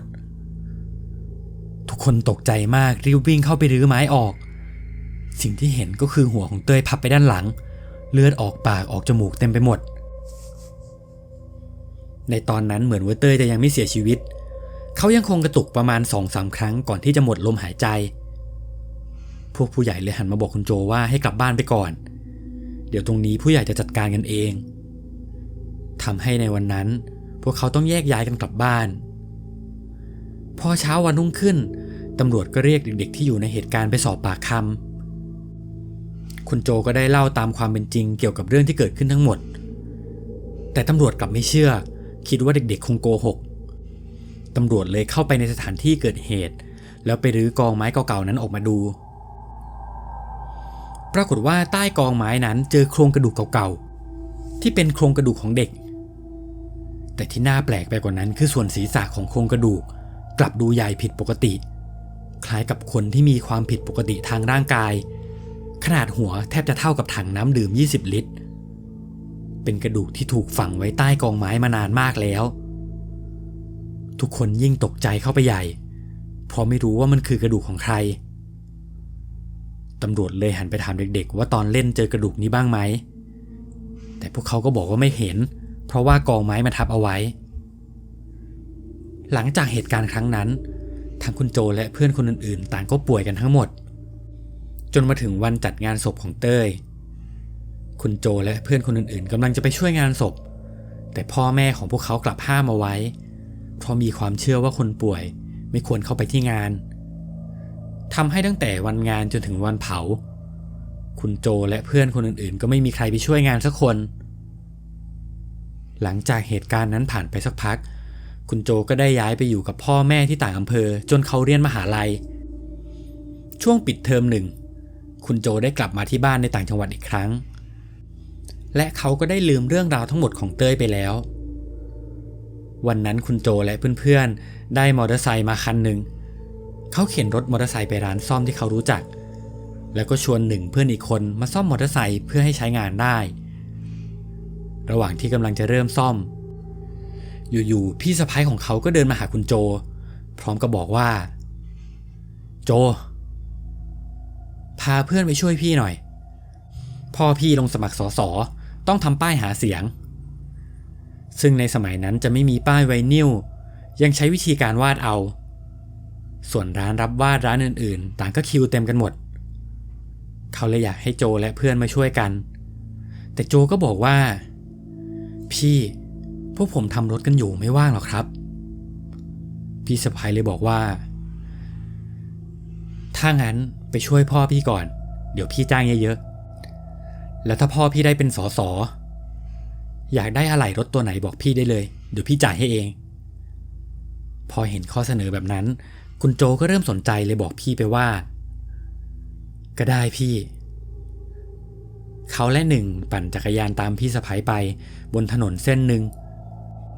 พอถึงถนนเส้นนั้นอยู่ๆหนึ่งก็หันมาถามคุณโจว่าไอ้โจมึงจำเรื่องไอ้เต้ยได้ไหมคุณโจก็คิดอยู่สักพักแล้วเขาก็ตอบมาว่าจำได้แต่ตอนนี้มันคงไปเกิดแล้วมั้งพอพี่สะใภ้เลี้ยวไปตามเส้นทางนั้นปรากฏว่าเธอกำลังตรงไปที่อาคารพาณิชย์ที่เคยเกิดเหตุอยู่ที่โรงเลื่อยคุณโจพยายามคิดในใจว่าขอให้ไม่ใช่ที่นี่นะแต่สุดท้ายพี่สะใภ้ก็เลี้ยวเข้าไปในซอยอาคารพาณิชย์นั้นจริงๆพอเห็นแบบนั้นเขาก็รีบขับเข้าไปจอดใกล้ๆพี่สาวแล้วก็บอกเธอว่าพี่ผมไม่ทำแล้วนะถ้าให้มานั่งทำตรงนี้ผมไม่เอาผมกลัวพี่สะใภ้ก็เลยถามว่าจะกลัวอะไรโรงเลื่อยเขาทุบทิ้งไปแล้วพอคุณโจมองไปดูรอบๆปรากฏว่าไม่เห็นมีโรงเลื่อยแล้วจริงๆมีแต่เศษซากที่ถูกรื้อออกไปแล้วพอมองไปแถวๆนั้นก็เห็นว่ามีพนักงานบัญชีที่ค่อนข้างหน้าตาดีประมาณ2 คนนั่งทำงานอยู่ที่ตึกคุณโจเลยบอกพี่สะใภ้ว่าก็ได้พี่แต่มีข้อแม้นะผมจะอยู่ไม่ดึกหลังจากนั้นพวกเขาก็เริ่มทำงานจนถึง5 โมงเย็นก็กลับเขาทำแบบนี้ประมาณ3 วันจนเข้าวันที่4พี่สะใภ้ก็เดินมาบอกว่าวันนี้ทำให้เสร็จได้ไหมอยู่ช่วยพี่หน่อยใกล้จะเลิกตั้งแล้วเดี๋ยววันนี้พี่อยู่เป็นเพื่อนคุณโจเองก็อยากรีบจัดการให้เสร็จเขาเลยนั่งทำกับหนึ่งต่อจนเวลาผ่านไป6 โมงกว่าบรรยากาศเริ่มมืดเขาเลยไปหยิบโคมไฟแบบมีขาตั้งขึ้นมาเพื่อเขียนภาพไปด้วยแล้วก็ขยับโคมไฟไปตามจุดที่วาดเพราะเขาเปิดไฟสว่างไม่ได้แมลงค่อนข้างเยอะจะทำให้แมลงมาเลอะสีหนึ่งเองก็มีโคมไฟอยู่อีกอันตั้งอยู่ใกล้ๆกันระหว่างที่ทำไปด้วยเขาก็พยายามส่งเสียงเรียกพี่สะใภ้ไปด้วยเพื่อเช็คว่าเธอยังอยู่หรือเปล่าทำไปได้สักพักคุณโจก็ตะโกนไปว่าพี่ยังอยู่ไหมพี่สะใภ้ก็ตอบมาว่ายังอยู่จนเวลาผ่านไปถึง2 ทุ่มคุณโจก็เช็คพี่สะใภ้อีกครั้งพี่ยังอยู่ไหมพี่สะใภ้ก็ตอบเหมือนเดิมยังอยู่จนเวลาผ่านไปเกือบ3 ทุ่มคุณโจเช็คพี่สะใภ้อีกรอบพี่ยังอยู่ไหมแต่รอบนี้กลับมีแต่เสียงเงียบคุณโจเลยหยิบโคมไฟขึ้นมาแล้วก็ส่องไปหาหนึ่งพร้อมกับถามว่าพี่สะใภ้กูไปไหนวะหนึ่งเองก็ตอบมาว่ากูไม่รู้เหมือนกันวะไม่ได้สังเกตเหมือนกันระหว่างนั้นคุณโจก็เอาโคมไฟยื่นไปใกล้ๆหนึ่งเพื่อจะดูว่าเขาทำไปถึงไหนแล้ว แต่สิ่งที่เขาเห็นก็คือมีก้อนอะไรบางอย่างกลมๆดำๆลักษณะคล้ายกลุ่มก้อนเงา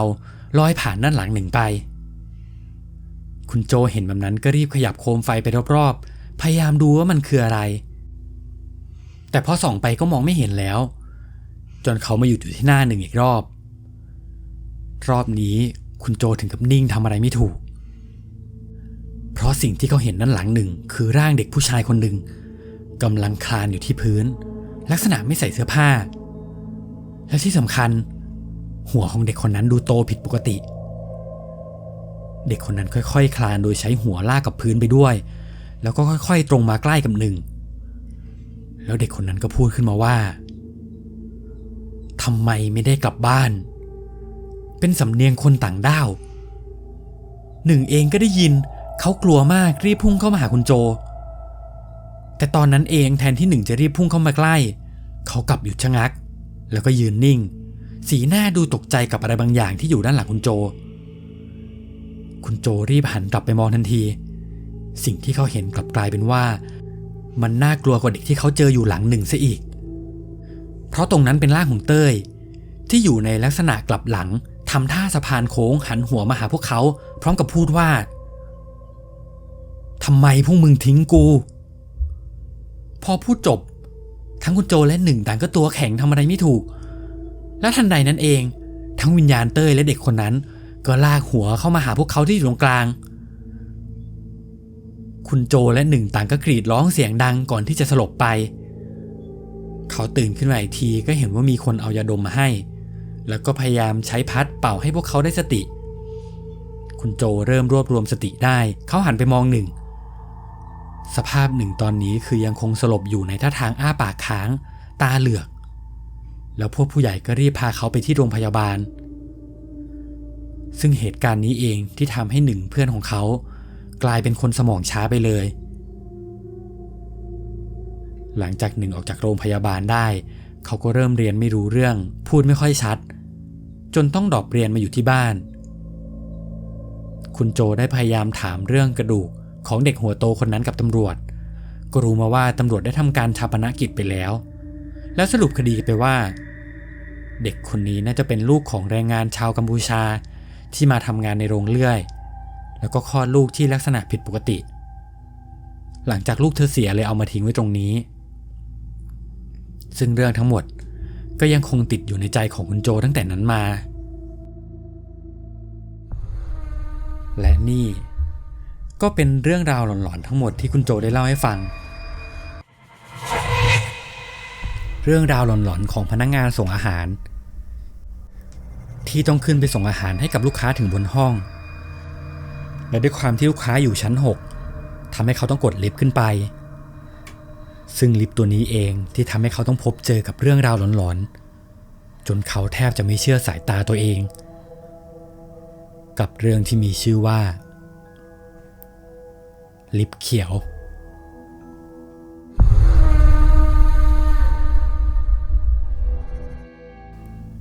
เรื่องนี้เป็นเรื่องราวของคุณโตะเหตุการณ์ย้อนกลับไปเมื่อ8 ปีก่อน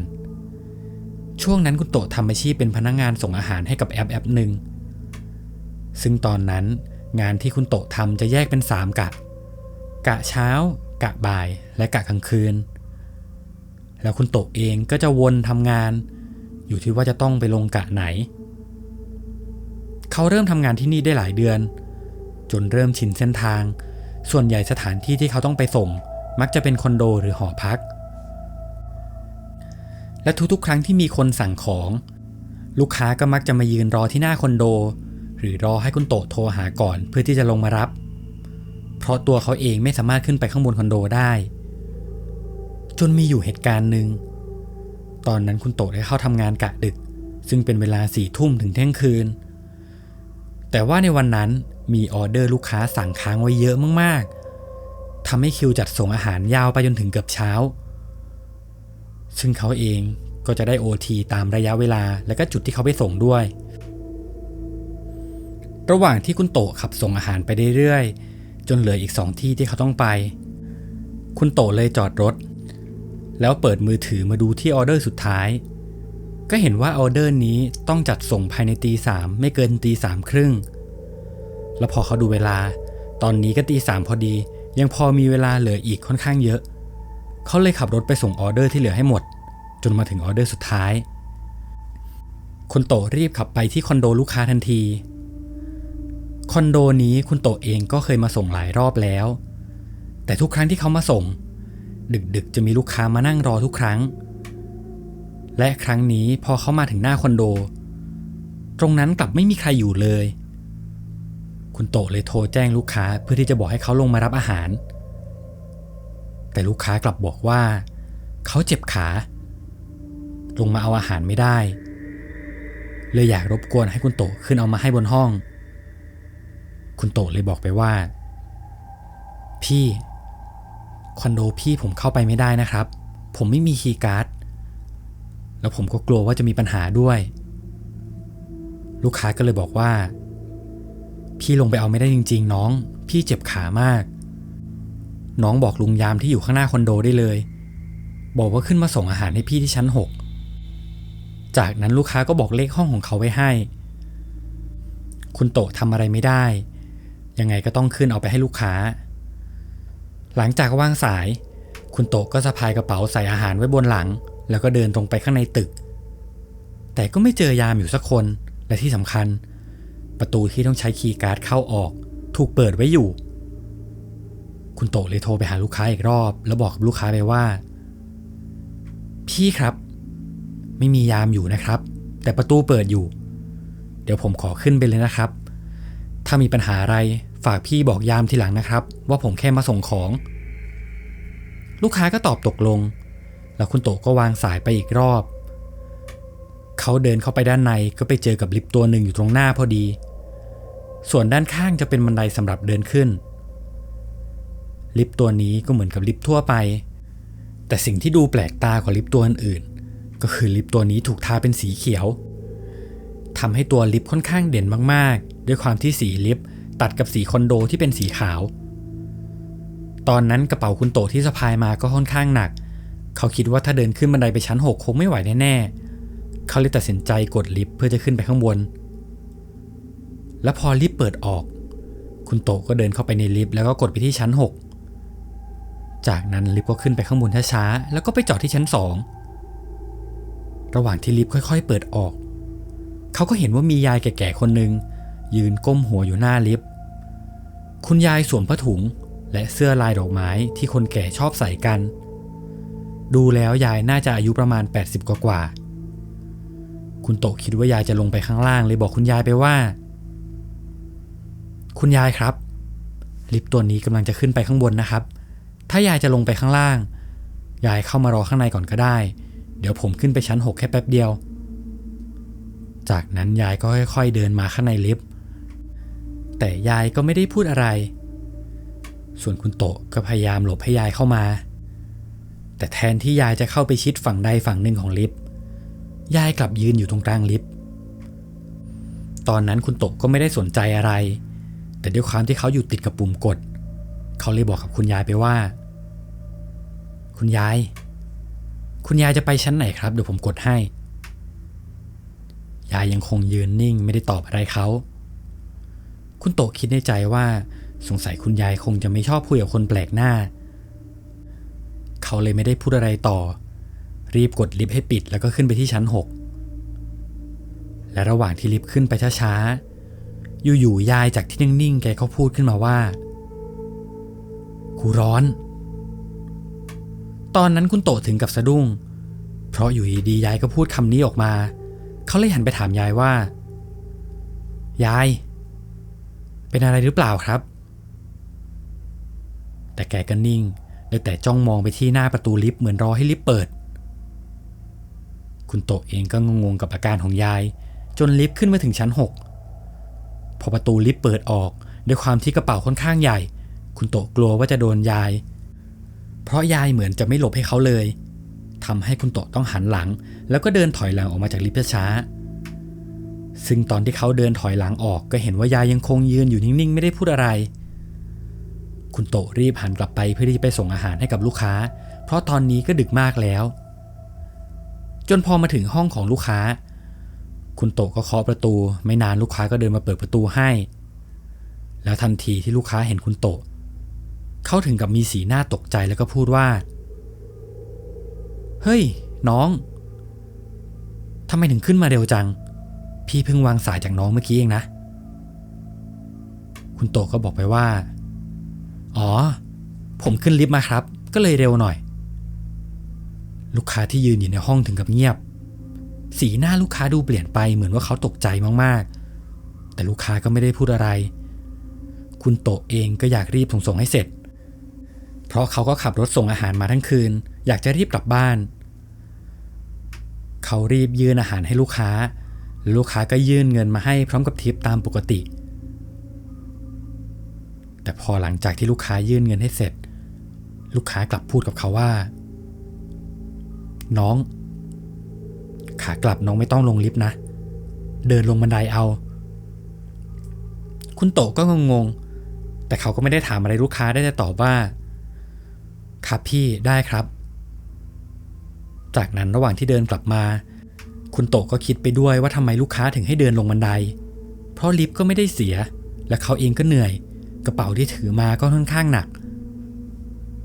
เขาเลยตัดสินใจลงลิฟต์เหมือนเดิมพอคุณโตมายืนที่หน้าลิฟต์เขาก็กดปุ่มเพื่อให้ลิฟต์ขึ้นมาข้างบนตอนนั้นเหตุการณ์ก็ผ่านไปตามปกติลิฟต์ค่อยๆขึ้นมาจากชั้น1ชั้น2ชั้น3ชั้น4จนลิฟต์มาอยู่ที่ชั้น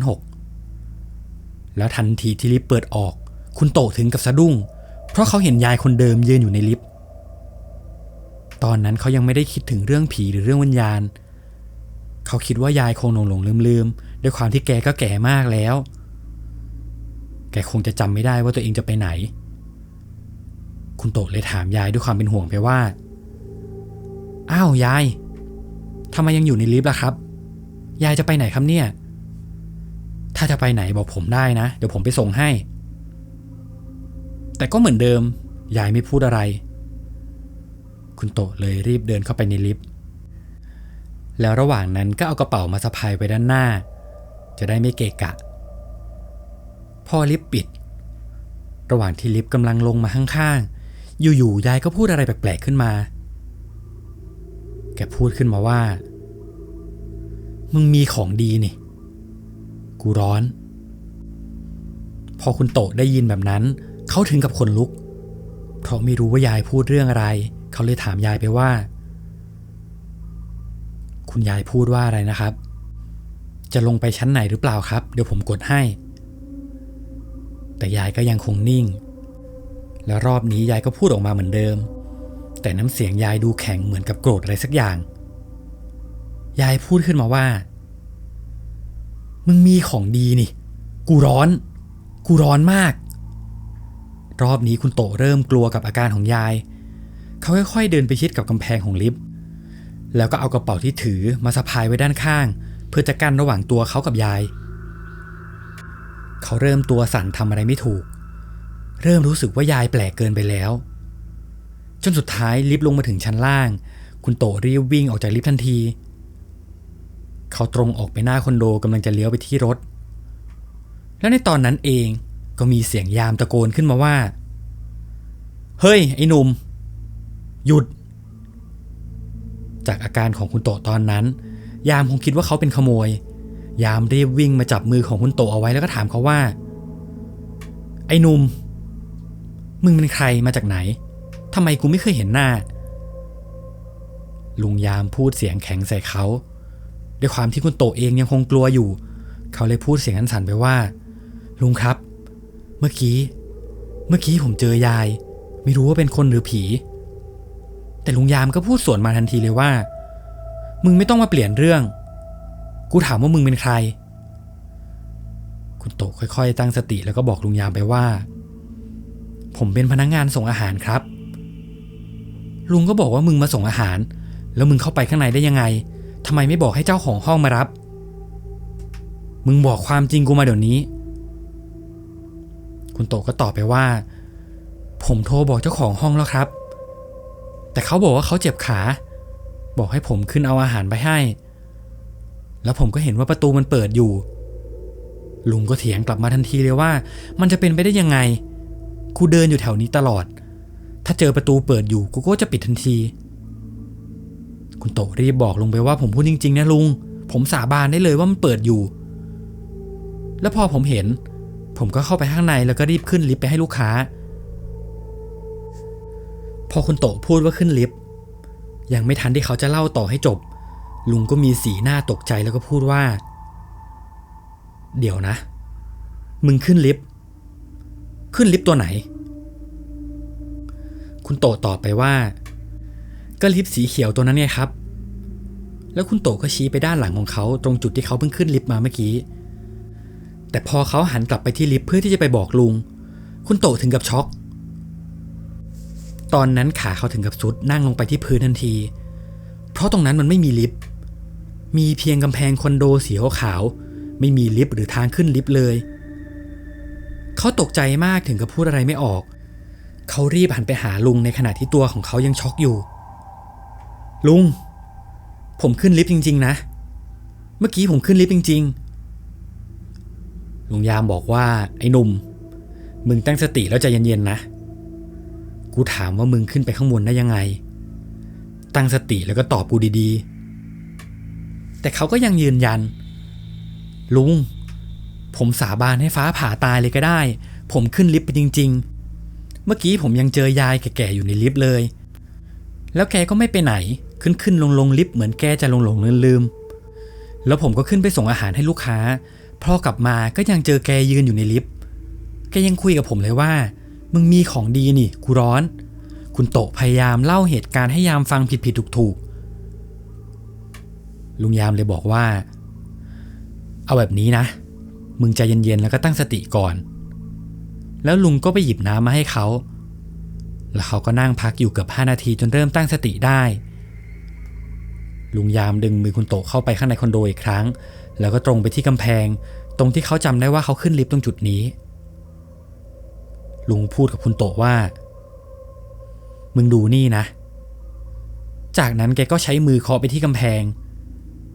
แต่แทนที่กำแพงจะตันๆกลับเป็นเสียงเหมือนไม้อัดแล้วก็มีเสียงก้องอยู่ข้างในคุณโตเลยถามลุงไปว่า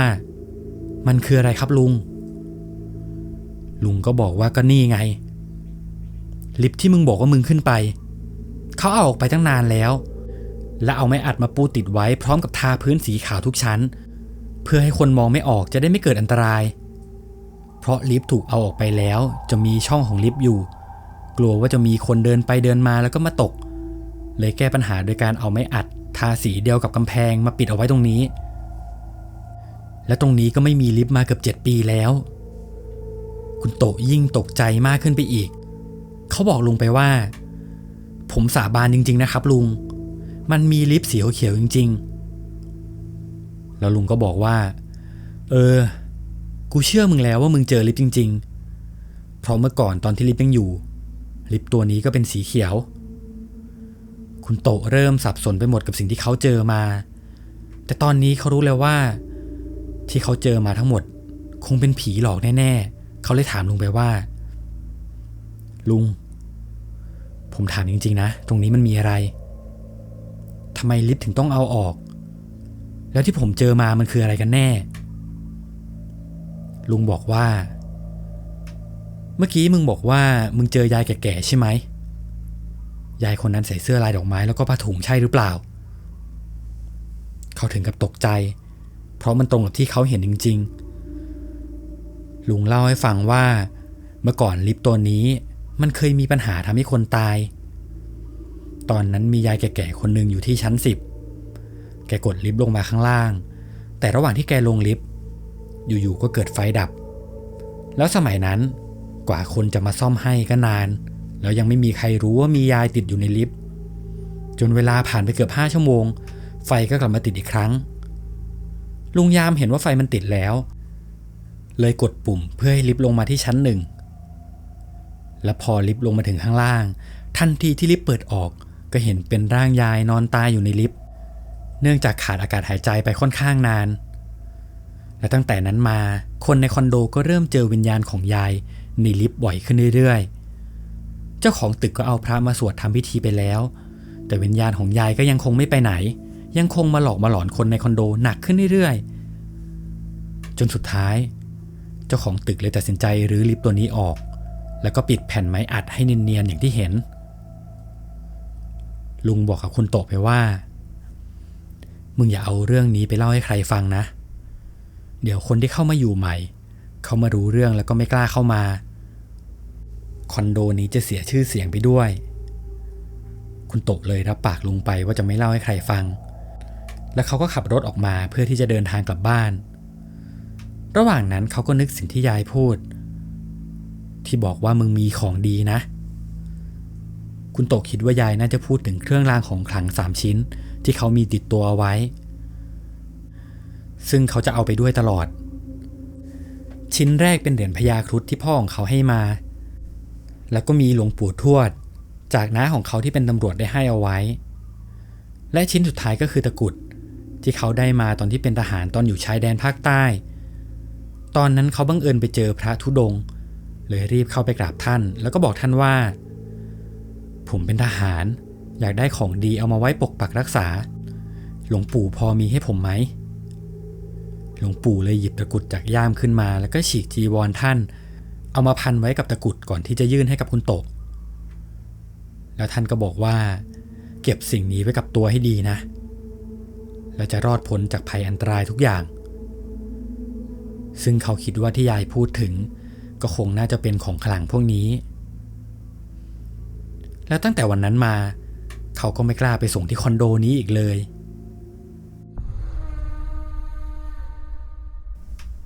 และนี่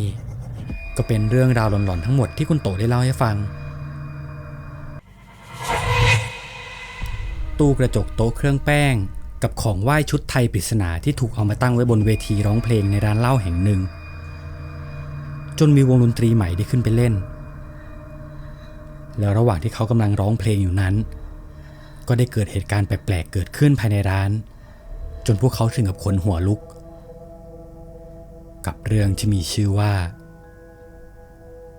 สุดสวย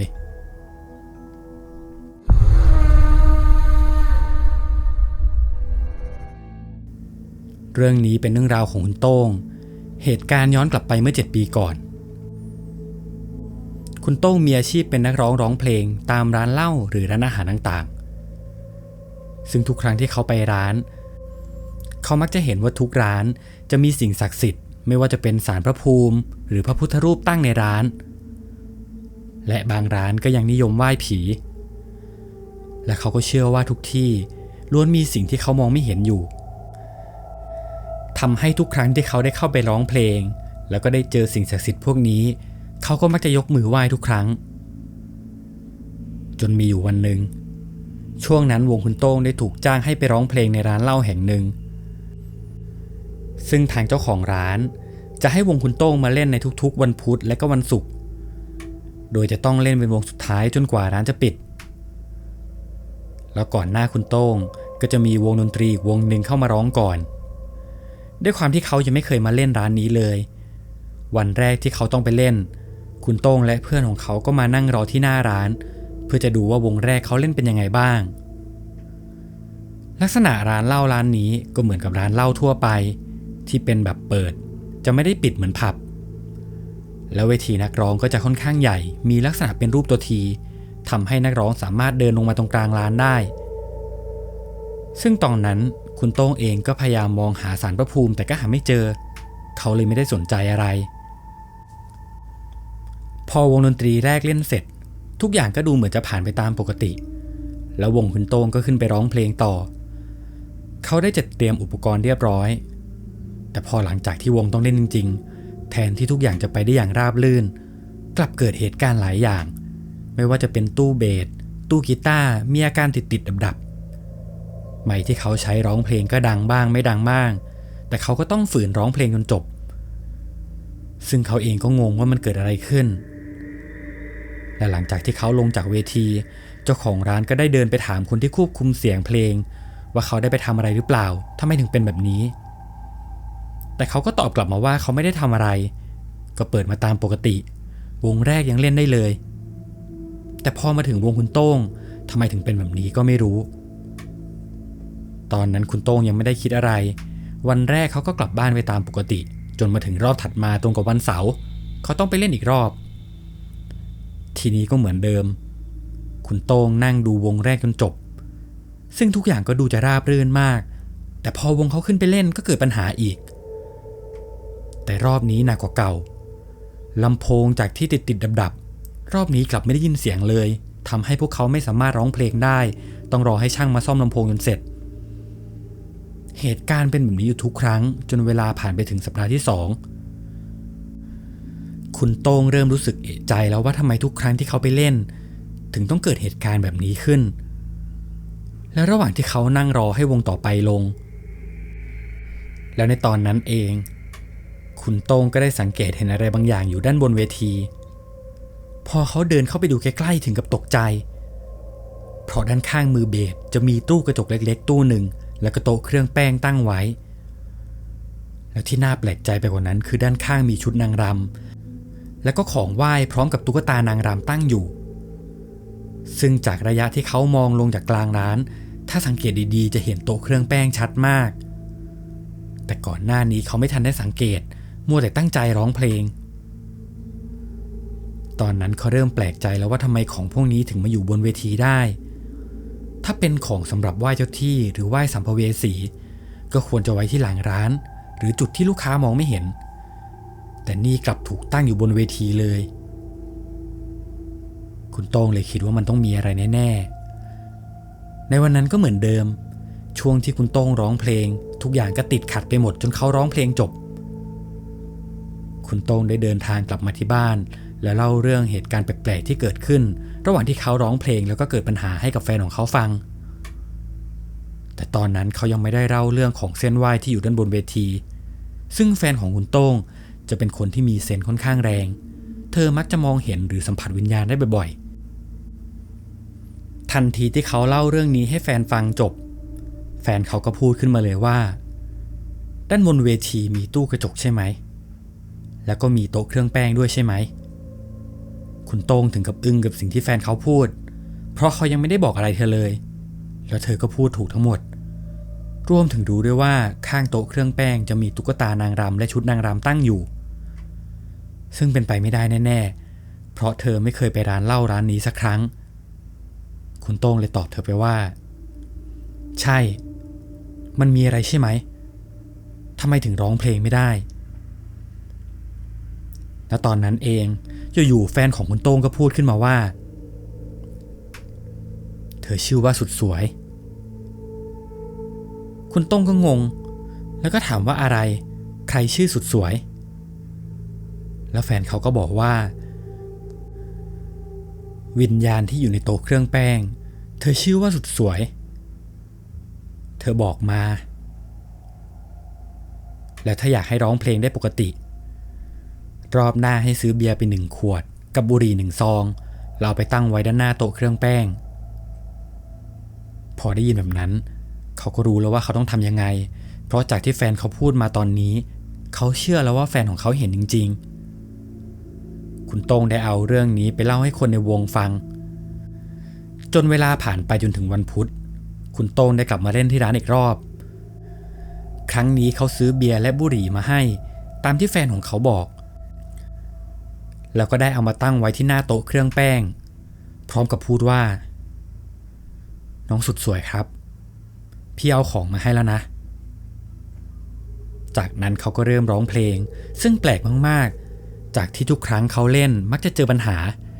รอบนี้เขากลับเล่นได้ตามปกติไม่มีเหตุการณ์อะไรแปลกๆเกิดขึ้นหรือทำให้เขาเล่นไม่ได้เลยตั้งแต่นั้นมาคุณโต้งก็ทำแบบนี้มาตลอดจนมีอยู่วันหนึ่งช่วงนั้นคุณโต้งได้ไปรับอีกงานหนึ่งซึ่งต้องไปเล่นที่ร้านนั้นให้จบก่อนถึงจะมาเล่นต่อที่ร้านนี้ได้แต่เขากะเวลาไม่ดีทำให้กว่าจะเล่นที่นู่นเสร็จแล้วออกมาก็เกือบจะสายแล้วคุณโต้งและก็เพื่อนในวงของเขารีบขับรถมาที่ร้านด้วยความที่ตอนนั้นค่อนข้างรีบเลยลืมซื้อเบียร์กับบุหรี่ติดมาด้วยและพอมาถึงร้านก็เป็นช่วงที่เขาต้องขึ้นร้องเพลงพอดีและเขาก็นึกขึ้นได้ว่าลืมซื้อของมาให้น้องสุดสวย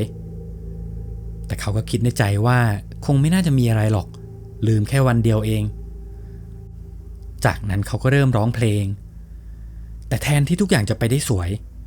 เหตุการณ์กลับย้อนไปเป็นเหมือนเดิมตู้เบสดับติดไมค์ก็ดังบ้างไม่ดังบ้างและที่หนักไปกว่านั้นคือระหว่างที่มือเบสกำลังเล่นอยู่ๆสายเบสก็ขาดออกคุณโต้งคิดในใจว่าเอาแล้วเขาเริ่มรู้ตัวแล้วว่าเขาคงเจอปัญหาเยอะแน่ๆแต่ยังไงเขาก็ต้องเล่นให้จบระหว่างที่เล่นไปได้ประมาณ4 เพลงอยู่ๆสายตาของคุณโต้งก็สังเกตเห็นอะไรบางอย่างที่กลางร้านด้วยความที่ร้านเป็นร้านแบบเปิดพอเขาอยู่บนเวทีก็จะทำให้มองเห็นคนในร้านได้ทั้งหมด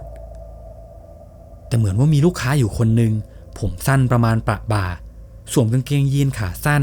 เสื้อสีขาวเธอยืนอยู่กลางร้านนิ่งๆจ้องมองมาที่เขา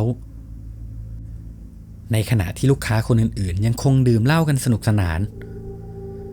คุณโต้งร้องเพลงไปด้วยจ้องมองเธอไปด้วยซึ่งเธอก็ไม่ขยับจริงๆแต่พอเขาตั้งใจมองหน้าเธอชัดๆก็เห็นเหมือนกับว่าดวงตาเธอเป็นสีแดงก่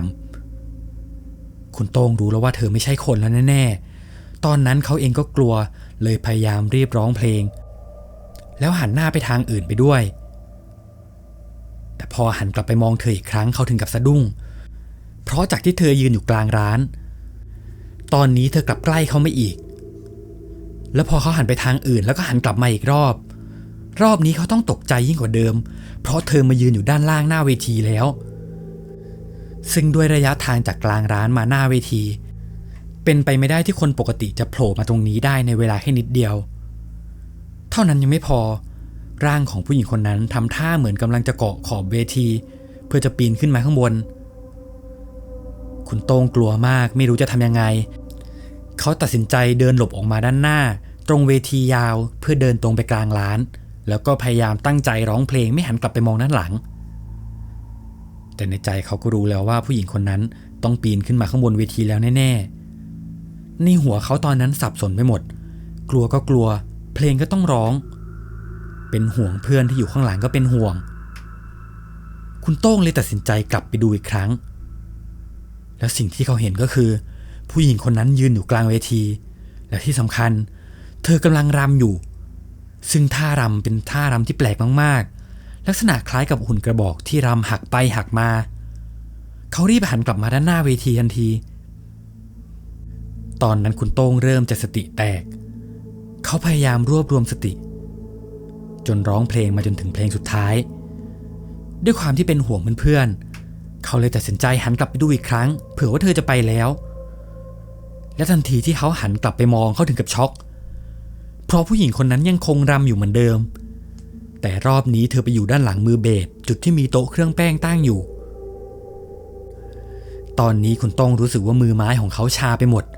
เขาร้องเพลงไม่ออกและในตอนนั้นมือเบสก็เห็นว่าคุณโต้งกำลังจ้องมองเขาอยู่ตอนนั้นมือเบสก็ทำสีหน้างงๆสงสัยว่าเขาเล่นผิดตรงไหนหรือเปล่าทำไมคุณโต้งถึงมองหน้าเขาแบบนั้นในขณะที่คุณโต้งยังคงช็อกอยู่เหมือนเธอจะรู้ว่าคุณโต้งมองเธอผู้หญิงคนนั้นค่อยๆหันหน้ามาในขณะที่รำไปด้วยทำท่าทางหักคอไปมาซ้ายขวาแล้วเธอก็ค่อยๆยิ้มให้คุณโต้งซึ่งทันทีที่เธอยิ้มตั้งแต่ปากล่างของเธอไปถึงคางอยู่ๆก็ยาวมาจนเกือบถึงสะดือของเธอแล้วเธอก็เดินหายเข้าไปในตู้กระจกคุณโต้งถึงกับเข่าสุดทันทีทั้งที่ยังยืนอยู่บนเวทีแต่โชคดีที่ตอนนั้นเป็นเพลงสุดท้ายและพอเพลงจบเพื่อนของเขาก็รีบเดินมาหาพยายามถามว่าเขาเป็นอะไรจนพอคุณโต้งตั้งสติได้เขารีบลุกขึ้นมาเก็บของทั้งหมดเตรียมที่จะกลับบ้านตอนนั้นเขายังไม่ได้เล่าอะไรให้เพื่อนฟังแต่ระหว่างที่ทุกคนกำลังจะเก็บของมือเบสของเขากลับวางเบสลงแล้วก็กระโดดลงเวทีไปข้างล่างคุณโต้งก็งงว่าเพื่อนเขาเป็นอะไรเขาเห็นว่ามือเบสคนนี้เดินแบบรีบๆตรงไปที่ลานจอดรถด้านหน้าซึ่งจุดนั้นจะเป็นลานดินแล้วก็มีหญ้าขึ้นรอบๆคุณโต้งเห็นว่ามือเบสวิ่งลงไปยืนอยู่ข้างป่าหญ้าแล้วก็ทำท่าทางตะคอกเหมือนกำลังทะเลาะกับใครบางคนอยู่ด้วยความที่เขาเองก็เป็นห่วงเพื่อนเลยรีบวิ่งไปดูกลัวว่าจะมีเรื่องแต่พอไปถึงก็เห็นว่าเพื่อนของเขายืนพูดอยู่กับป่าหญ้าคนเดียวคุณโต้งเลยเดินไปตบไหล่แล้วก็บอกว่า มึงเป็นอะไรวะ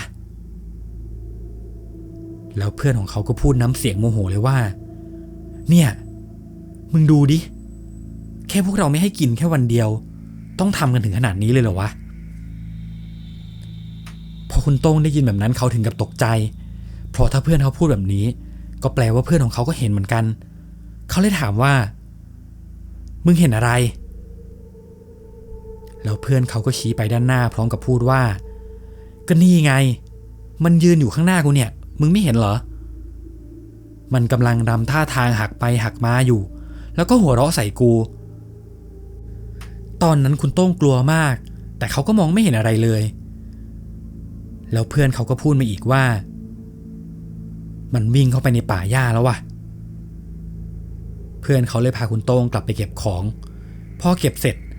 คุณโต้งเลยเล่าเรื่องที่เขาเจอมาให้เพื่อนฟังแต่เพื่อนเขาที่เป็นมือเบสกลับบอกว่าตอนที่เล่นดนตรีอยู่เขามองไม่เห็นอะไรแต่เห็นตอนที่เล่นเพลงจบเขาได้ยินเสียงหัวเราะดังมาจากหน้าร้านเลยหันไปดูก็เห็นว่ามีผู้หญิงคนหนึ่งกำลังรำอยู่ที่ลานจอดรถด้วยความที่เพื่อนเขาเองก็โมโหและเป็นคนที่ไม่กลัวก็เลยลงมายืนด่าวิญญาณผู้หญิงคนนั้นอย่างที่คุณโต้งเห็นพอคุยกันเสร็จทุกคนก็ตรงไปที่รถเพื่อที่จะกลับบ้านซึ่งทุกคนจะมาคันเดียวกันแต่ระหว่างที่ทุกคนขึ้นไปบนรถปรากฏว่ารถสตาร์ทไม่ติดซึ่งตอนนั้นก็ตี 3กว่าแล้วทุกคนต้องลงจากรถมาช่วยกันเช็คดูว่าเป็นเพราะอะไรแต่พอเช็คดูแบตเตอรี่แล้วก็เครื่องยนต์ดูคร่าวๆแล้วก็ไม่เห็นมีอะไรผิดปกติเลยลองสตาร์ทรถดูอีกครั้งแต่รถก็ยังไม่ติดคุณโต้งเลยบอกเพื่อนไปว่าเดี๋ยววันนี้เรานั่งแท็กซี่กลับกันดีกว่าต้องรีบกลับบ้านด้วยเดี๋ยวพรุ่งนี้ค่อยให้ช่างมาดูให้ทุกคนเลยแยกย้ายกันนั่งแท็กซี่กลับพอวันถัดมาช่วงเที่ยงคุณโต้งและเพื่อนก็ได้ตามช่างให้เข้ามาดูรถแต่พอช่างเข้ามาตรวจดูแล้วช่างก็บอกว่ารถดูปกติมากไม่ได้เป็นอะไรซึ่งเขาเองก็ตอบไม่ได้ว่าทำไมรถถึงสตาร์ทไม่ติดเขาลองสตาร์ทดูหลายรอบจนสุดท้ายช่างก็บอกว่าเอาแบบนี้เดี๋ยวโทรเรียกรถลากมาให้รถลากไปที่อู่แล้วก็ให้เขาเช็คให้ละเอียดดีกว่าพอหลังจากที่ช่างพูดจบคุณโต้งก็นึกขึ้นอะไรได้บางอย่างหรือว่ารถที่สตาร์ทไม่ติดจะเป็นเพราะว่าน้องสุดสวยทางคุณโต้งและเพื่อนมองหน้ากันก่อนที่เขาจะไปซื้อเบียร์กับบุหรี่กลับมาแล้วก็เอาไปวางไว้ที่หน้าโต๊ะเครื่องแป้งพร้อมกับพูดว่าน้องสุดสวยพี่ขอเอารถกลับบ้านนะแล้วเขาก็ยกมือไหว้จากนั้นก็ลองให้เขาสตาร์ทรถดูปรากฏว่ารอบนี้รถสตาร์ทติดแบบง่ายๆในตอนที่เขากำลังจะกลับ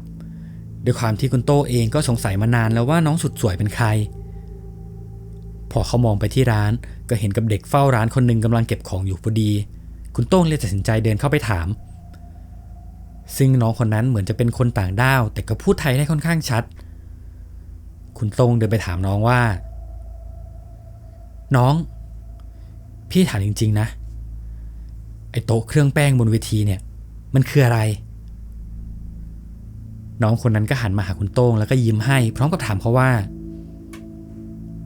พี่เจอแล้วใช่ไหมคุณโต้งก็บอกว่าพี่เจอแล้วเป็นผู้หญิงผมสั้นเสื้อขาวกางเกงขาสั้นน้องคนนั้นเลยบอกว่าถ้าพี่เห็นแบบนั้นแสดงว่าพี่เจอของจริงแล้วล่ะน้องเขาชื่อว่าสุดสวยพอได้ยินชื่อคุณโต้งก็ถึงกับทำอะไรไม่ถูกเพราะมันตรงกับที่แฟนของเขาบอกจริงๆแล้วน้องก็เล่าต่อว่าน้องสุดสวยเมื่อก่อนเป็นพนักงานเสิร์ฟที่นี่แล้วเขาก็ได้มีแฟนในร้านนี้แหละพออยู่ด้วยกันไปอยู่ด้วยกันมาก็โดนผู้ชายทิ้งหนีไปอยู่กับผู้หญิงคนอื่นน้องสุดสวยเลยทำใจไม่ได้ตัดสินใจผูกคอตายกลางเสาในร้านเลยซึ่งพอเขาชี้ไปที่เสานั้นก็เป็นจุดที่เขาเจอกับวิญญาณผู้หญิงคนนั้นยืนมองพอดีหลังจากที่คุณโต้งรู้เรื่องทั้งหมดเขาก็ถามน้องไปต่อว่าแล้วที่ร้านไม่ได้เอาพระมาสวดหรือทำพิธีอะไรบ้างเหรอ น้องก็บอกว่าเขาทำไปหมดแล้วพี่แต่วิญญาณก็ยังอยู่ไม่ยอมไปไหนจนเจ้าของร้านก็ไม่รู้จะทำยังไงหาของมาเส้นไหว้ซึ่งตอนแรกของไหว้ทั้งหมดก็เอามาตั้งไว้ที่หน้าร้านแต่คนในร้านก็โดนผีน้องสุดสวยหลอกจนต้องย้ายที่ไปย้ายที่มาก็มาได้ที่บนเวที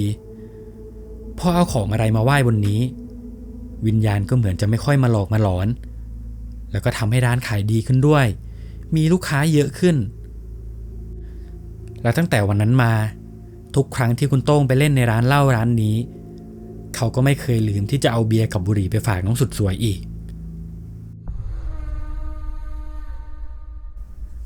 และนี่ก็เป็นเรื่องราวหลอนๆทั้งหมดที่คุณโต้งได้เล่าให้ฟังเรื่องราวของนักศึกษาที่ต้องไปเอาเอกสารในตึกหอพักของอาจารย์แต่เหมือนกับว่าเขาได้หลงเข้าไปในสถานที่ที่หนึ่งที่ตัวเขาเองก็ไม่รู้ว่าเขาเข้ามาที่นี่ได้ยังไงและสถานที่นี้เองที่ได้พาเขาไปพบเจอกับเรื่องราวหลอนๆกับเรื่องที่มีชื่อว่าคุณนิสิต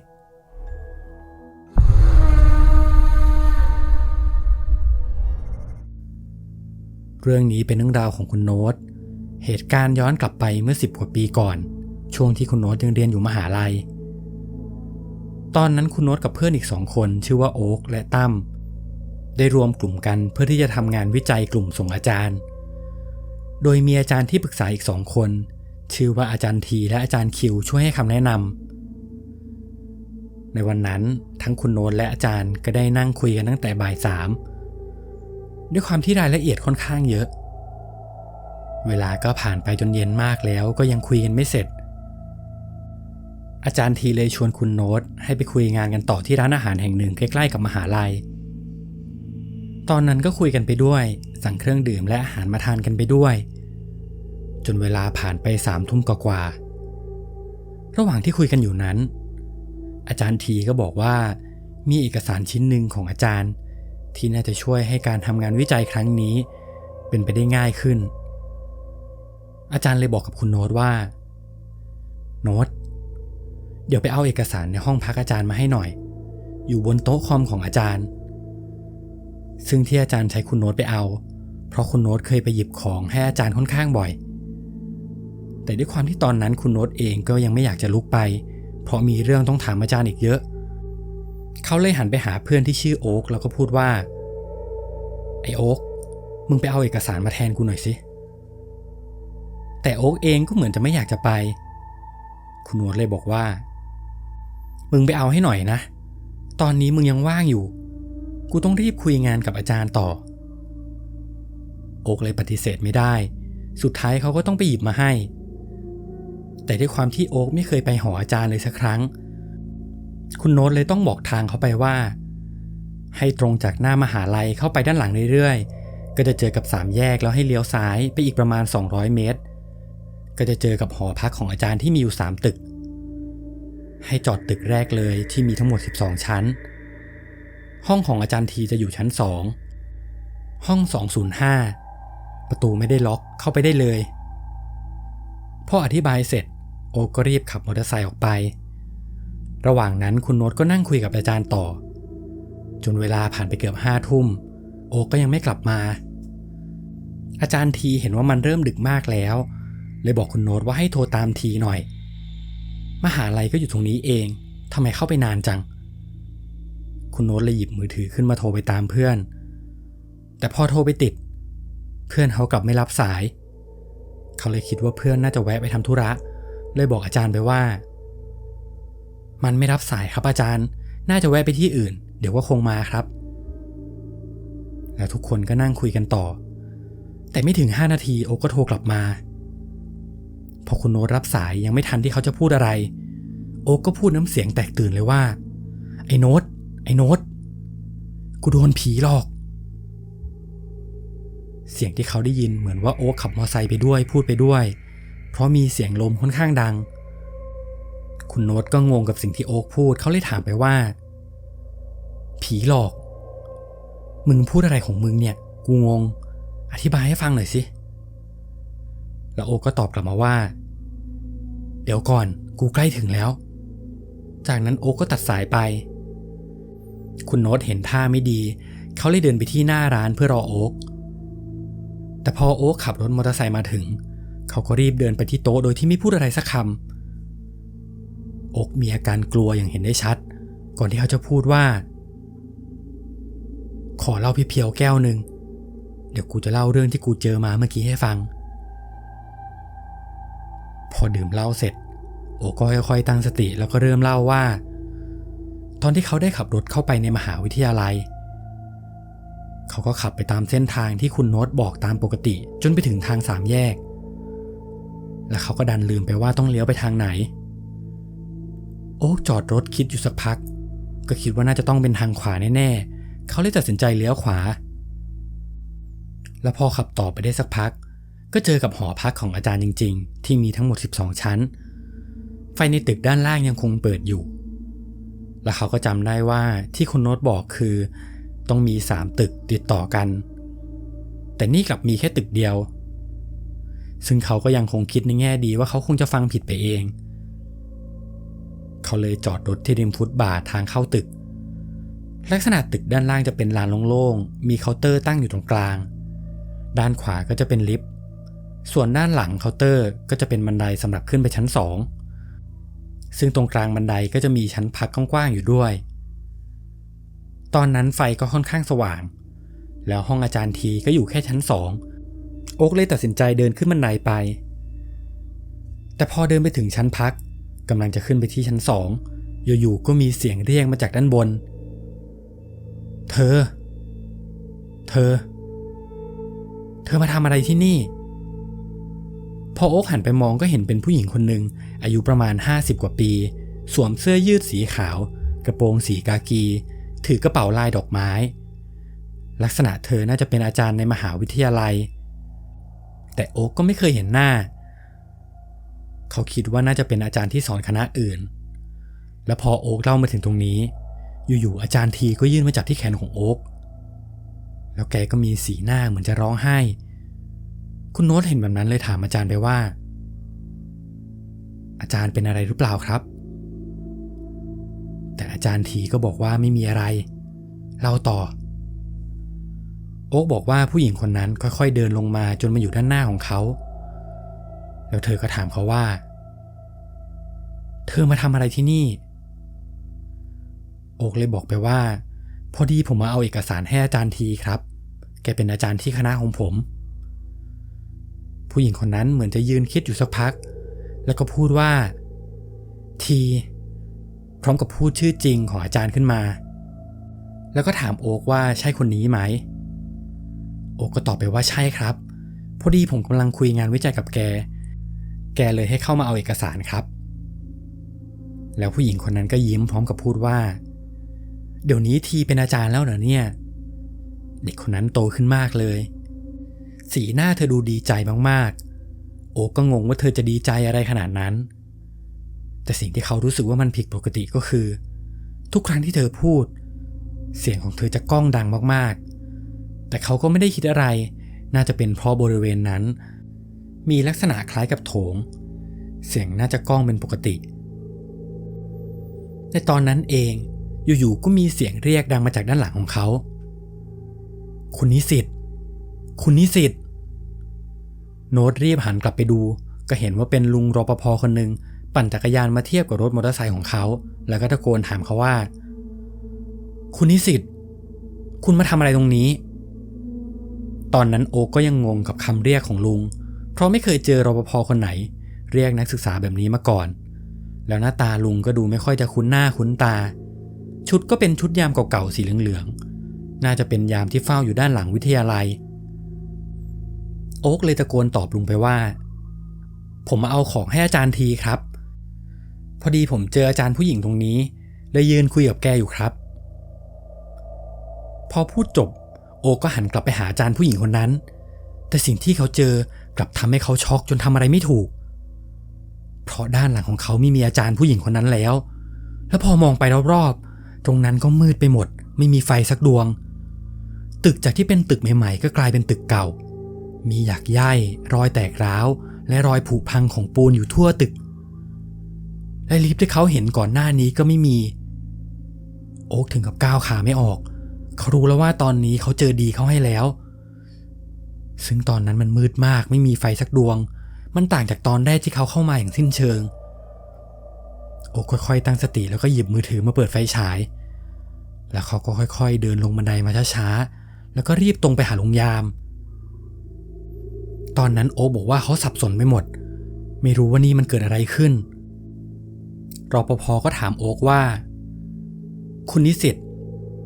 คุณเข้ามาในนี้ได้ยังไงแต่ด้วยความที่โอ๊กยังอยู่ในอาการช็อก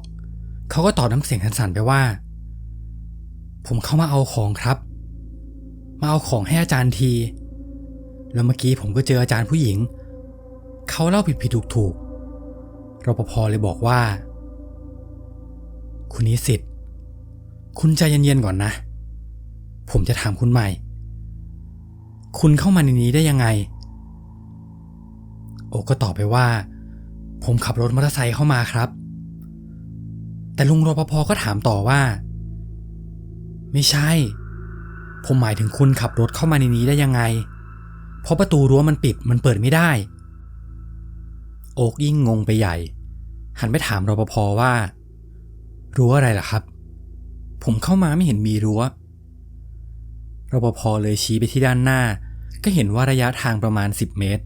มีรั้วขั้นถนนอยู่ซึ่งจุดนั้นจะมีไฟถนนอยู่1 ดวงและสิ่งที่โอ๊กเห็นคือที่รั้วถูกปิดตายโดยมีไม้ท่อนยาวๆท่อนหนึ่งขั้นประตูไว้แล้วด้านข้างทั้ง2 ฝั่งก็เป็นป่ารกทึบลุงรปภ.เลยบอกว่าคุณเข้ามาได้ยังไงขนาดจักรยานของผมกว่าจะเอาเข้ามาได้ผมยังต้องยกจักรยานอ้อมป่าเลยโอ๊กพูดอะไรไม่ออกเขายังไม่เชื่อสายตาตัวเองเลยขับมอเตอร์ไซค์เข้าไปใกล้ๆกับรั้วจากนั้นก็เปิดไฟมอเตอร์ไซค์ทิ้งไว้ก็เห็นว่าไม้ถูกตอกตะปูปิดรั้วไว้จริงๆแล้วเขาเข้ามาได้ยังไงเมื่อกี้เขาเจอกับอะไรคำถามอยู่เต็มหัวเขาไปหมดรปภ.เหมือนจะเห็นว่าอาการของโอ๊กไม่ค่อยจะดีเขาเลยเดินมาแตะที่ไหล่โอ๊กพร้อมกับพูดว่าคุณนิสิตคุณค่อยๆตั้งสตินะโอ๊กเลยถามลุงรปภ.ไปว่าแล้วผมจะออกไปได้ยังไงครับลุงรปภ.บอกว่ามีทางเดียวคุณนิสิตผมว่าคุณต้องถีบประตูเลยเดี๋ยวถ้าถีบหลุดแล้วพรุ่งนี้เดี๋ยวผมจะมาตอกปิดใหม่เองโอ๊กค่อยๆรวบรวมสติแล้วก็พยายามถีบประตูรั้วระหว่างที่ถีบอยู่สักพักอยู่ๆก็มีแสงรถมอเตอร์ไซค์มาจากด้านนอกกำลังขับเข้ามาใกล้เขาพอมอเตอร์ไซค์เข้ามาใกล้เรื่อยๆมอเตอร์ไซค์ก็เริ่มบีบแตรก่อนที่จะมาหยุดที่หน้ารั้วเขาเห็นเป็นรปภ.อีกคนรปภ.คนนี้ทำสีหน้าตกใจแล้วก็ถามคุณโอ๊กไปว่าน้องมาทำอะไรอยู่ตรงนี้แล้วน้องเอามอเตอร์ไซค์เข้าไปได้ยังไง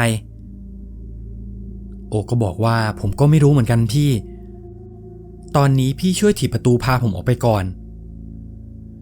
พี่รปภ.เลยบอกว่าเดี๋ยวน้องเดี๋ยวประตูมันพังเดี๋ยวพี่ขับรถไปเอาอุปกรณ์มาดีกว่าแต่โอ๊กก็บอกว่าถีบเลยพี่ลุงรปภ.ที่อยู่ข้างในบอกว่าเดี๋ยวแกต่อกลับให้คืนพอเขาพูดจบยามก็ทำสีหน้างงๆแล้วเขาก็พูดขึ้นว่าลุงรปภ.ไหนน้องโอ๊กก็บอกว่าก็ลุงรปภ.ไงครับแล้วเขาก็หันหลังกลับไปหาลุงแต่สิ่งที่เขาเห็นกลับทำให้เขาช็อกยิ่งกว่าเดิมโอ๊กเกือบจะสติแตกเพราะตรงนั้นไม่มีลุงไม่มีแม้กระทั่งจักรยานของลุงด้านหลังเขามีเพียงความมืดกับตึกร้างๆเขาหันไปหารปภ.ข้างนอกพี่ลุงหายไปไหนเมื่อกี้ลุงรปภ.ยังปั่นจักรยานมาอยู่ข้างๆผมเลยแล้วก็เรียกผมคุณนิสิตพอเขาพูดคำนี้จบพี่รปภ.ถึงกับพูดขึ้นว่าเดี๋ยวนะคุณบอกว่าลุงรปภ.เรียกคุณว่าคุณนิสิตเหรอสีหน้ารปภ.ดูเหมือนจะช็อกเหมือนกันเขาบอกว่า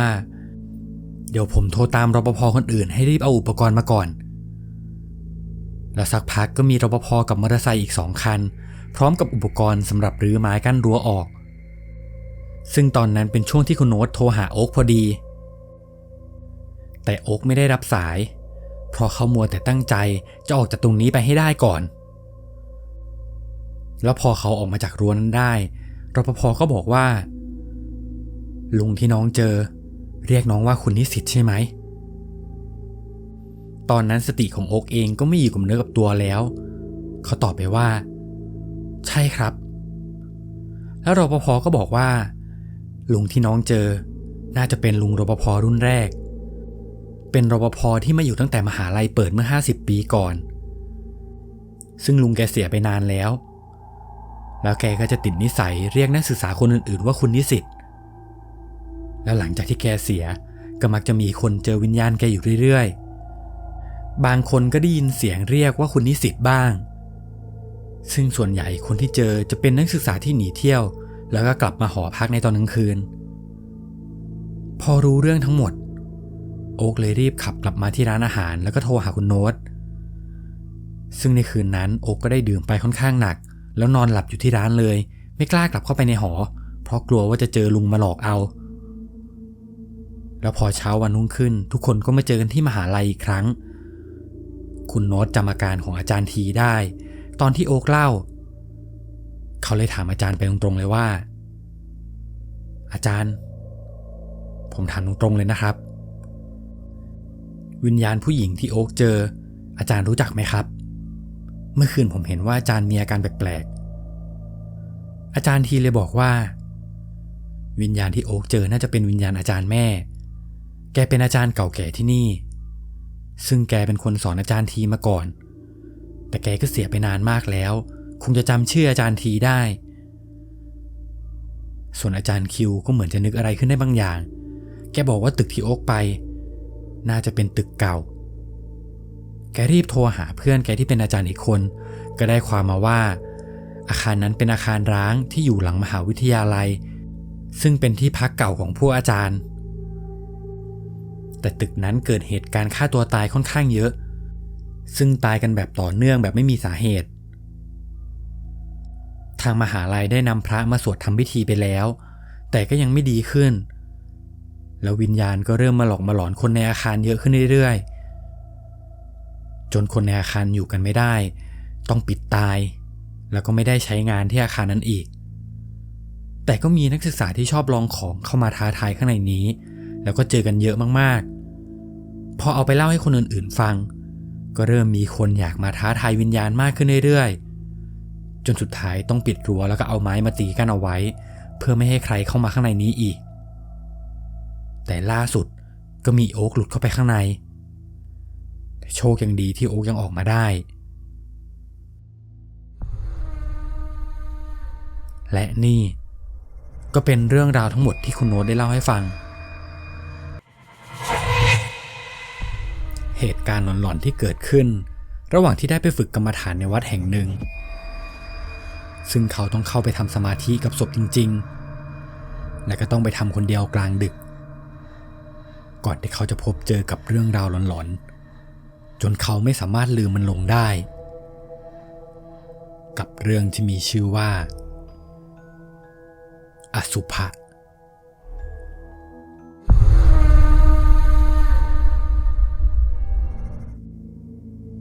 เรื่องนี้เป็นเรื่องราวของคุณตู่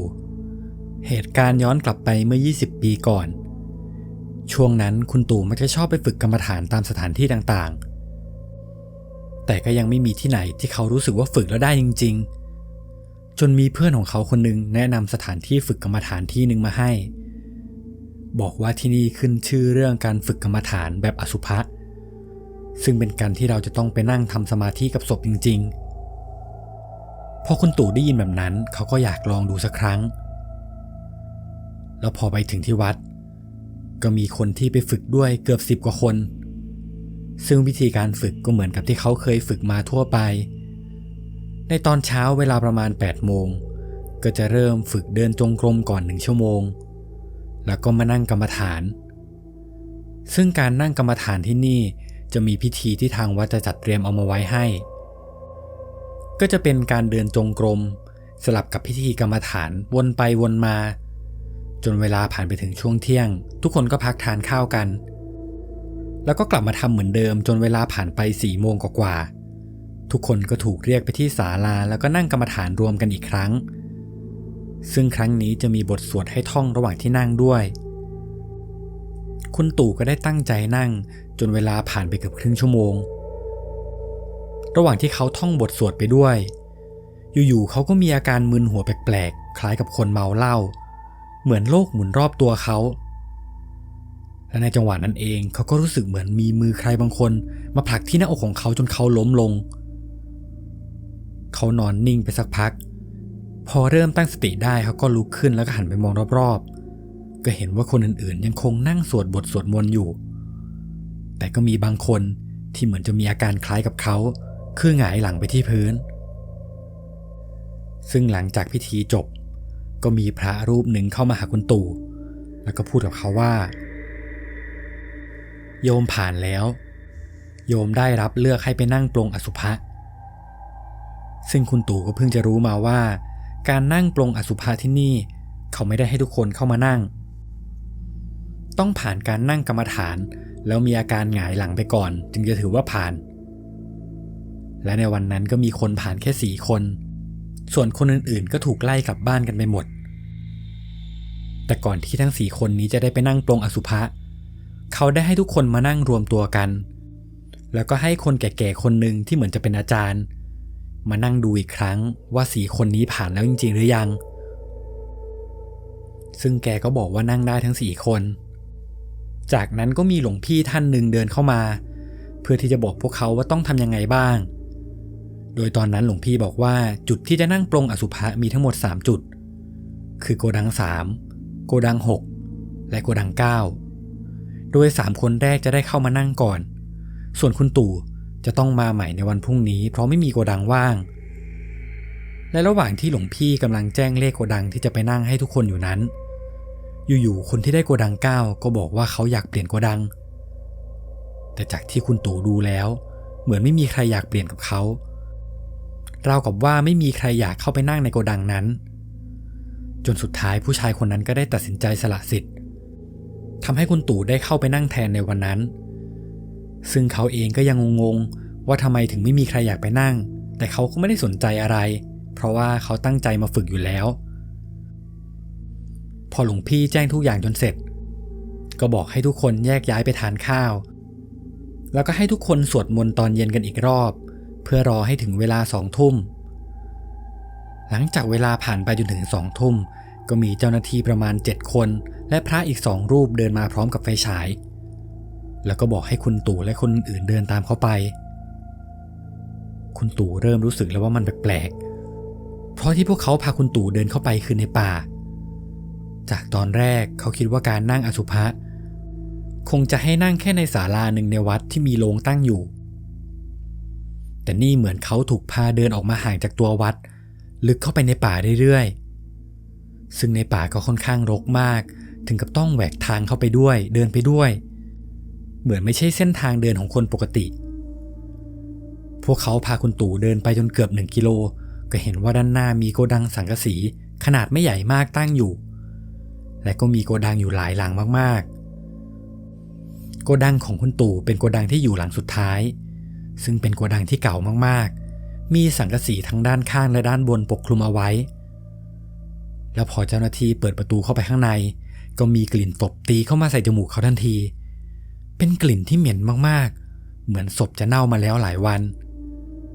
เจ้าหน้าที่ส่องไฟฉายเข้าไปก็เห็นว่าข้างในเป็นห้องสังกะสีมีลักษณะเป็นสี่เหลี่ยมแนวยาวด้านในมีโลง4 โลงตั้งอยู่คือโลงด้านในสุด2 โลง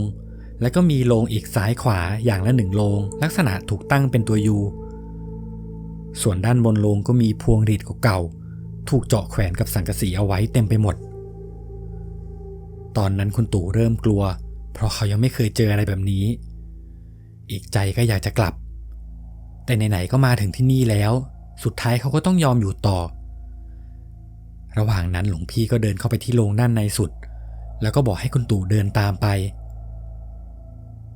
พอคุณตู่เดินไปยืนอยู่หน้าโรงหลวงพี่ก็เปิดฝาโรงออกโดยโรงจะมีลักษณะเป็นโรงไม้ประกบกันทุกด้านถ้าฝาโรงเปิดออกแผ่นโรงทั้ง4 ด้านก็จะเปิดออกมาที่พื้นทั้งหมด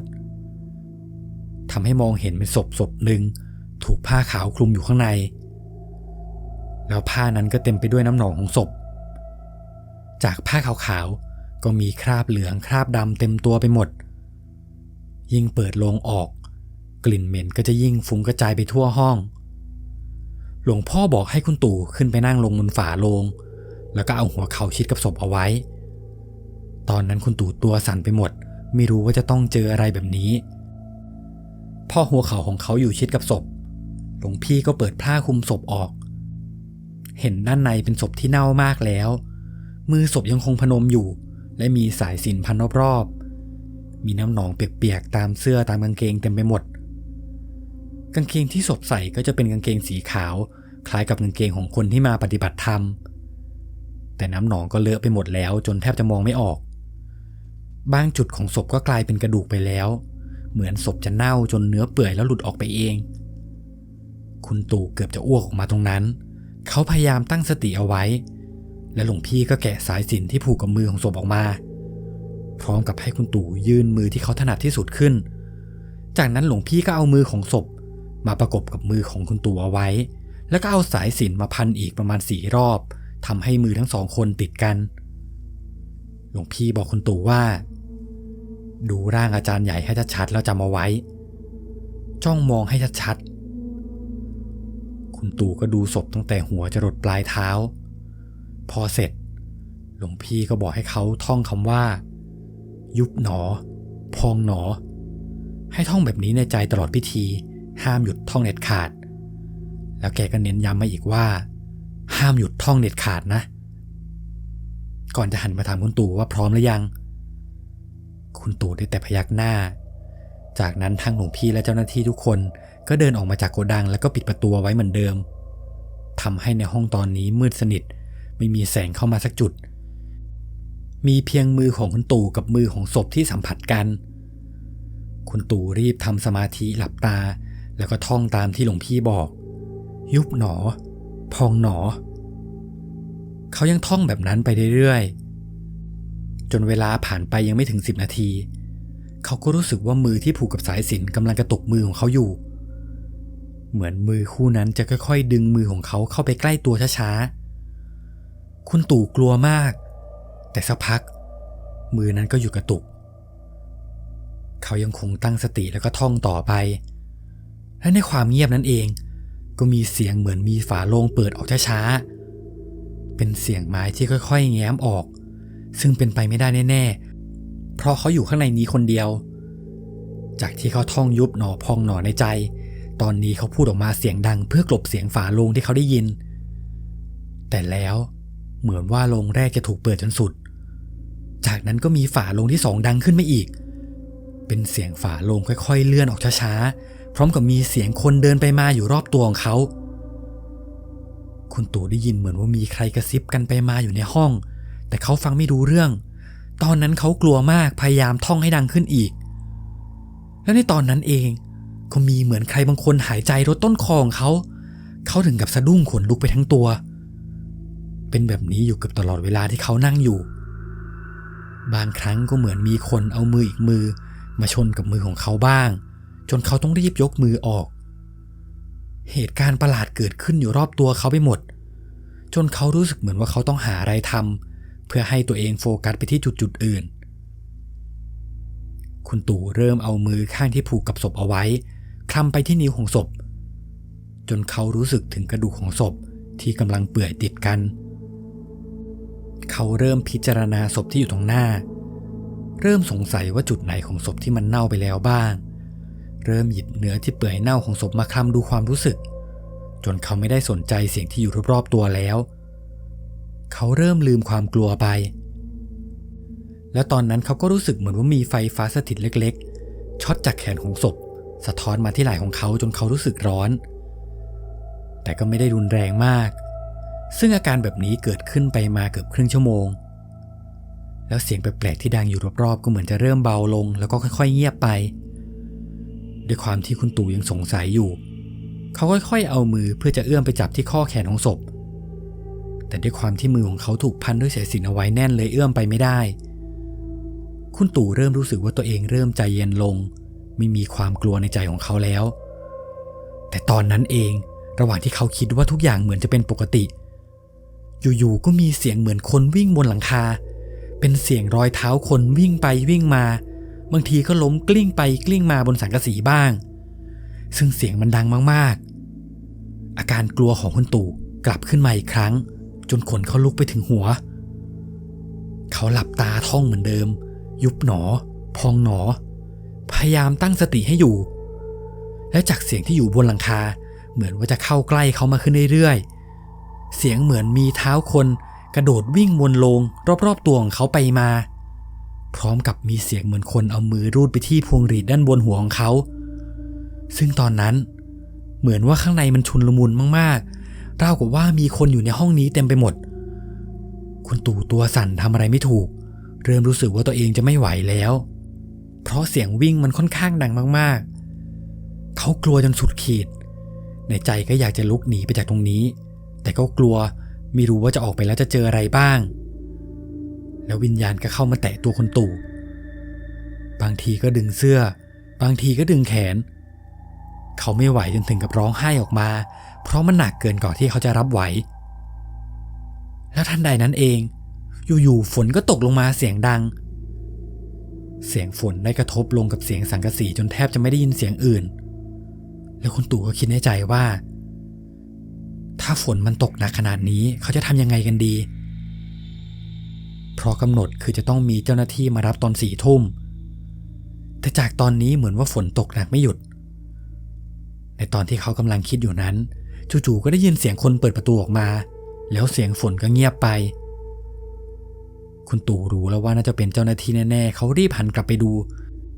ก็มีเจ้าหน้าที่หลายคนและพระอีก2 รูปมายืนรอรับคุณตู่เจ้าหน้าที่คนหนึ่งได้เดินมาแกะสายสิญจน์ของเขาออกแล้วก็พาเขาออกไปข้างนอกแต่คุณตู่ก็ตกใจยิ่งกว่าเดิมเพราะรอบๆนั้นไม่มีฝนสักหยดไม่มีแม้กระทั่งความชื้นหรือละอองน้ำเลยซึ่งเขาได้มาเล่าให้เจ้าหน้าที่ฟังว่าก่อนหน้านี้เขาได้ยินเสียงฝนตกหนักมากๆและเจ้าหน้าที่ก็ได้บอกว่าใครที่ได้มานั่งในโกดัง9ก็มักจะได้ยินเสียงฝนเหมือนกันทุกคนไม่รู้เหมือนกันว่าเป็นเพราะอะไรส่วนอาการที่เขารู้สึกเหมือนว่าไฟฟ้าช็อตพระได้บอกว่ามันเป็นการถ่ายคุณธรรมระหว่างความดีกับสิ่งไม่ดีในตัวเขากับศพเหมือนเป็นการถ่ายสิ่งไม่ดีออกไปแล้วก็รับสิ่งดีๆที่บริสุทธิ์จากร่างไร้วิญญาณกลับมาและหลังจากที่คุณตู่ได้กลับบ้านเขาก็รู้สึกว่าตัวเองเปลี่ยนไปเป็นคนละคนเขาเริ่มมีสติในการทำสิ่งต่างๆมากขึ้นและที่สำคัญกลิ่นศพได้ติดตัวเขากลับบ้านไปจนถึง3 วันกว่ากลิ่นจะหายไปและนี่ก็เป็นเรื่องราวทั้งหมดที่คุณตู่ได้เล่าให้ฟังเรื่องราวคุณใส่มนต์ดำที่ผู้หญิงคนหนึ่งถูกทำใส่โดยที่เธอไม่รู้ตัวและตัวเธอเองก็เริ่มเปลี่ยนไปเป็นคนละคนจนคนในบ้านต้องหาทางช่วยเหลือกับเรื่องที่มีชื่อว่าชั่วโมงต้องวน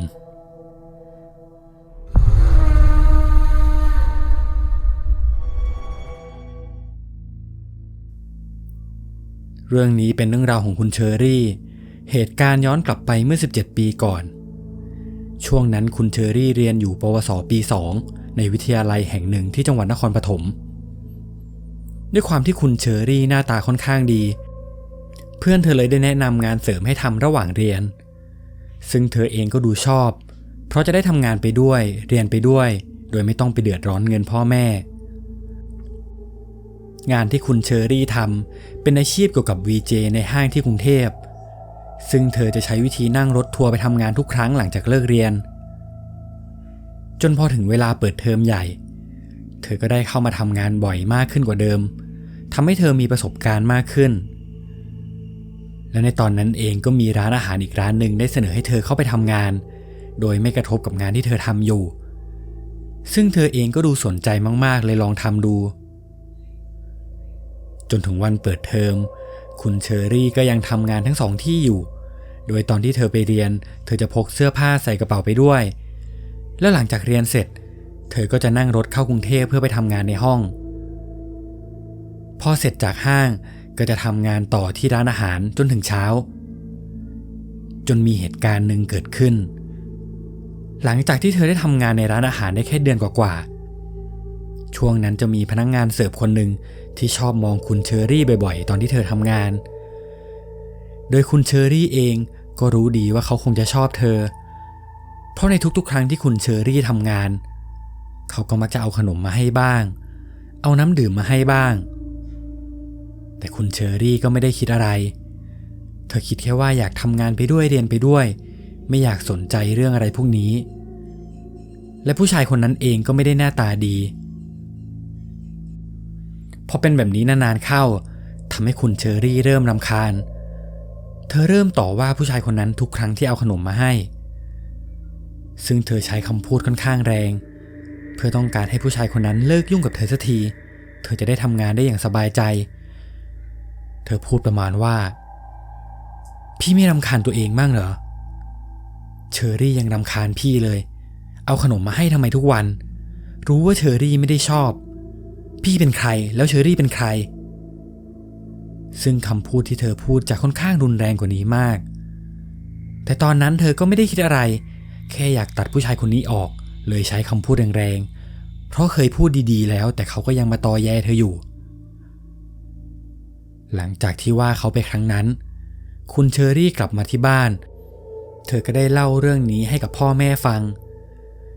พร้อมกับบอกว่าเธอใช้คำพูดยังไงไล่เขาไปบ้างซึ่งพอพ่อแม่เธอได้ฟังจบ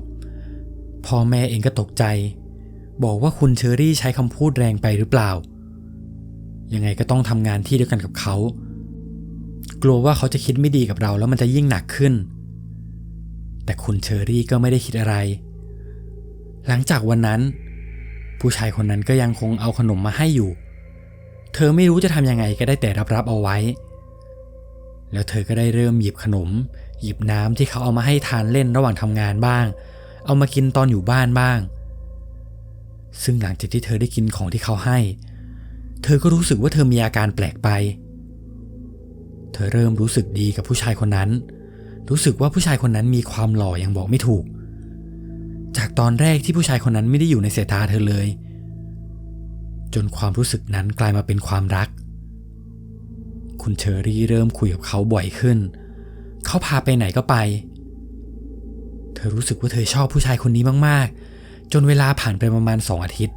เธอก็ตกลงคบกับผู้ชายคนนั้นแล้วก็ได้พาผู้ชายคนนั้นกลับบ้านเพื่อไปแนะนำให้พ่อแม่เธอรู้จักแต่พ่อแม่เธอก็ไม่เห็นด้วยและเพื่อนเธอเองก็ไม่เห็นด้วยเหมือนกันที่จะคบกับผู้ชายคนนี้เพราะคุณเชอรี่เองก็ยังเรียนอยู่และจากที่รู้จักผู้ชายคนนี้มามันเร็วเกินไปที่จะตกลงคบกันแต่คุณเชอรี่ก็ไม่ฟังเธอรู้สึกว่าเธอรักผู้ชายคนนี้ไปแล้วนิสัยคุณเชอรี่ก็เริ่มเปลี่ยนไปจากที่เธอเป็นคนพูดจากับคนอื่นเพราะเธอเริ่มมีความก้าวร้าวโมโหร้ายเวลาพ่อแม่เตือนอะไรเกี่ยวกับผู้ชายคนนี้เธอก็มักจะรู้สึกหงุดหงิดไปหมดแล้วเธอก็ยังรู้สึกว่าเธอเริ่มได้ยินเสียงคนเรียกชื่อเธอบ่อยๆเป็นเสียงผู้หญิงที่เธอไม่คุ้นว่าเป็นเสียงใครไม่ว่าจะเป็นตอนที่เธอนอนอยู่ในบ้านตอนที่เธอไปโรงเรียนหรือตอนที่เธอทำงานเธอก็มักจะได้ยินเสียงพวกนี้ทุกครั้งแล้วพอเธอหันไปดูก็ไม่เจอใครอยู่ตามเสียงตรงนั้นที่แย่ไปกว่านั้นคือเธอเริ่มมีอาการเหม่อลอยรู้สึกว่าไม่เป็นตัวของตัวเองเธอเริ่มไม่สนใจการเรียนไม่สนใจทำงานคิดถึงแต่ผู้ชายคนนั้นอย่างเดียวแม้กระทั่งช่วงที่เธอทำงานอยู่ในห้างจะมีเวลาพัก1 ชั่วโมงแทนที่เธอจะเอาเวลานั้นไปพักผ่อนเธอกลับตัดสินใจนั่งแท็กซี่ไปหาผู้ชายคนนั้นแล้วก็รีบนั่งแท็กซี่กลับมาทำงานต่อให้ทันเธอรู้สึกแค่ว่ายังไงก็ขอให้ได้เจอหน้าเวลาไม่ได้เจอเขาเธอจะรู้สึกไม่ดีแล้วเหตุการณ์ก็เริ่มหนักขึ้นเรื่อยๆแม้กระทั่งตอนที่เธอเข้าเรียนแล้วนึกถึงผู้ชายคนนั้นขึ้นมาเธอก็ตัดสินใจโดดเรียนเพื่อไปหาเขาและพอพ่อแม่เริ่มรู้ก็เริ่มทนไม่ไหวห้ามคุณเชอรี่ยังไงคุณเชอรี่ก็ไม่ฟังแถมยังตะคอกใส่พ่อแม่จนเวลาผ่านไป1 เดือนอาการของคุณเชอรี่ก็เริ่มแย่ลงเรื่อยๆจากตอนแรกเธอน้ำหนัก60 กว่าโล ตอนนี้น้ำหนักเธอลดลงเหลือเพียงไม่ถึง40 โล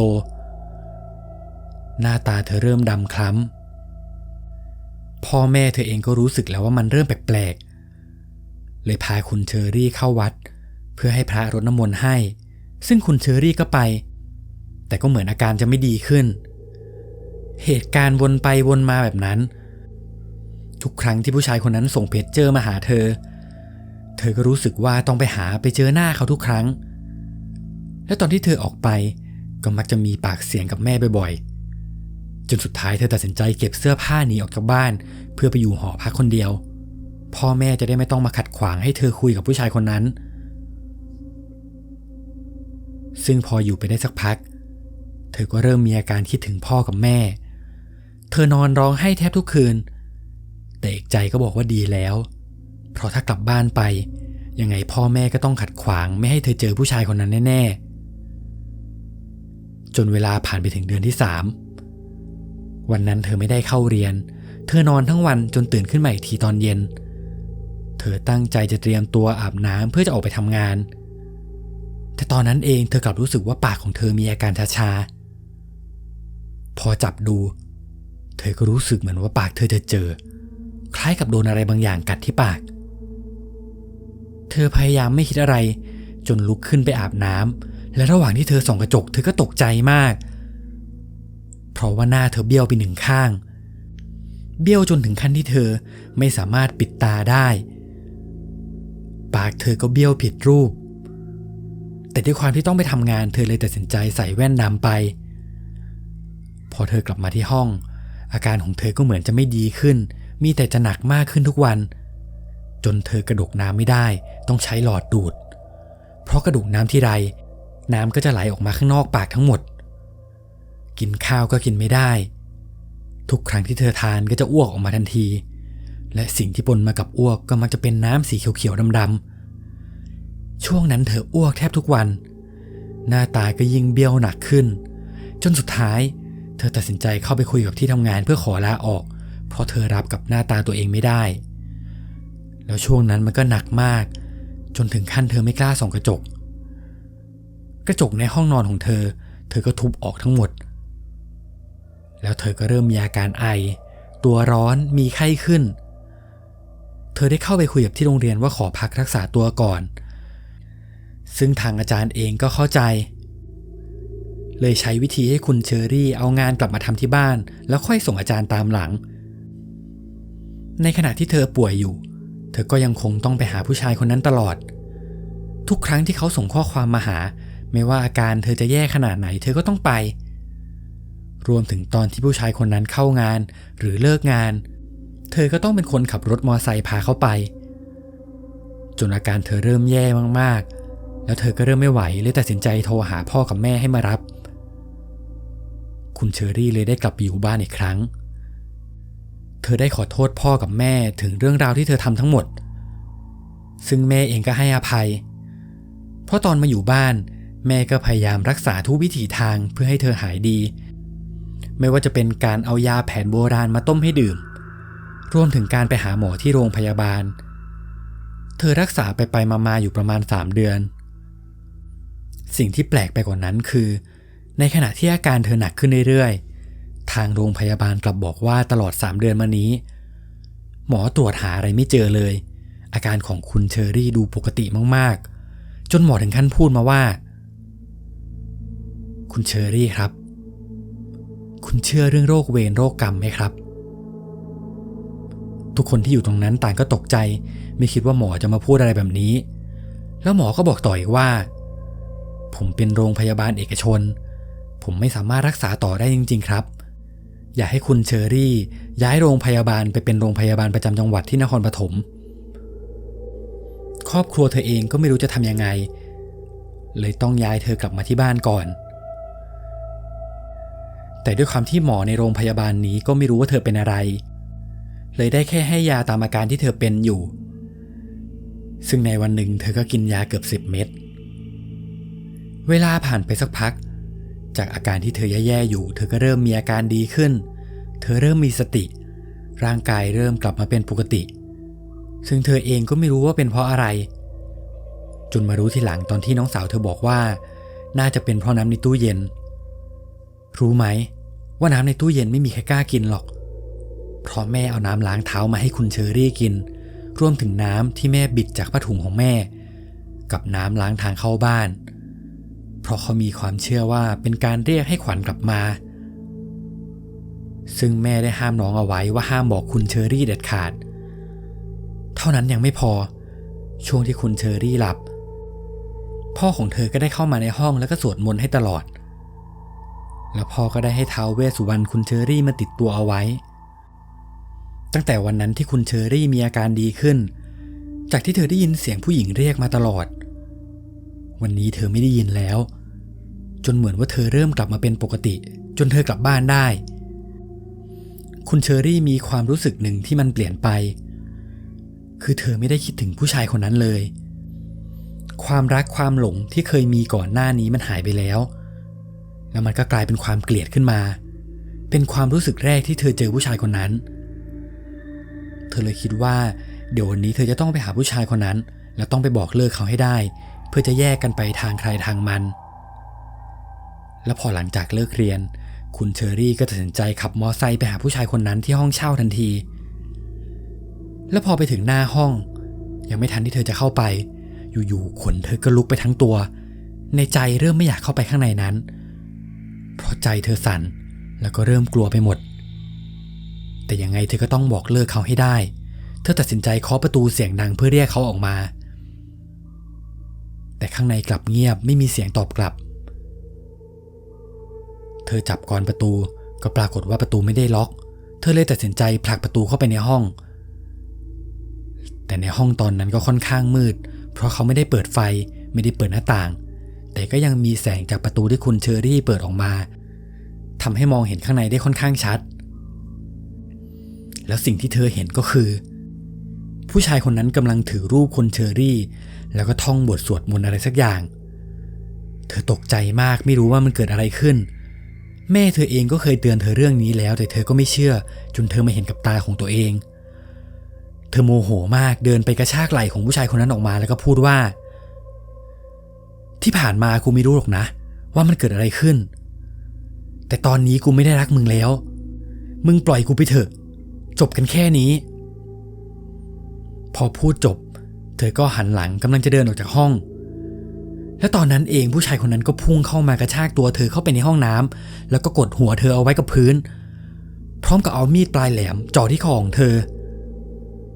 ตอนนั้นเหตุการณ์มันเกิดขึ้นเร็วมากผู้ชายคนนั้นพูดขึ้นมาว่ามึงเจอแบบนี้มึงยังจะเลิกกับกูอยู่ไหม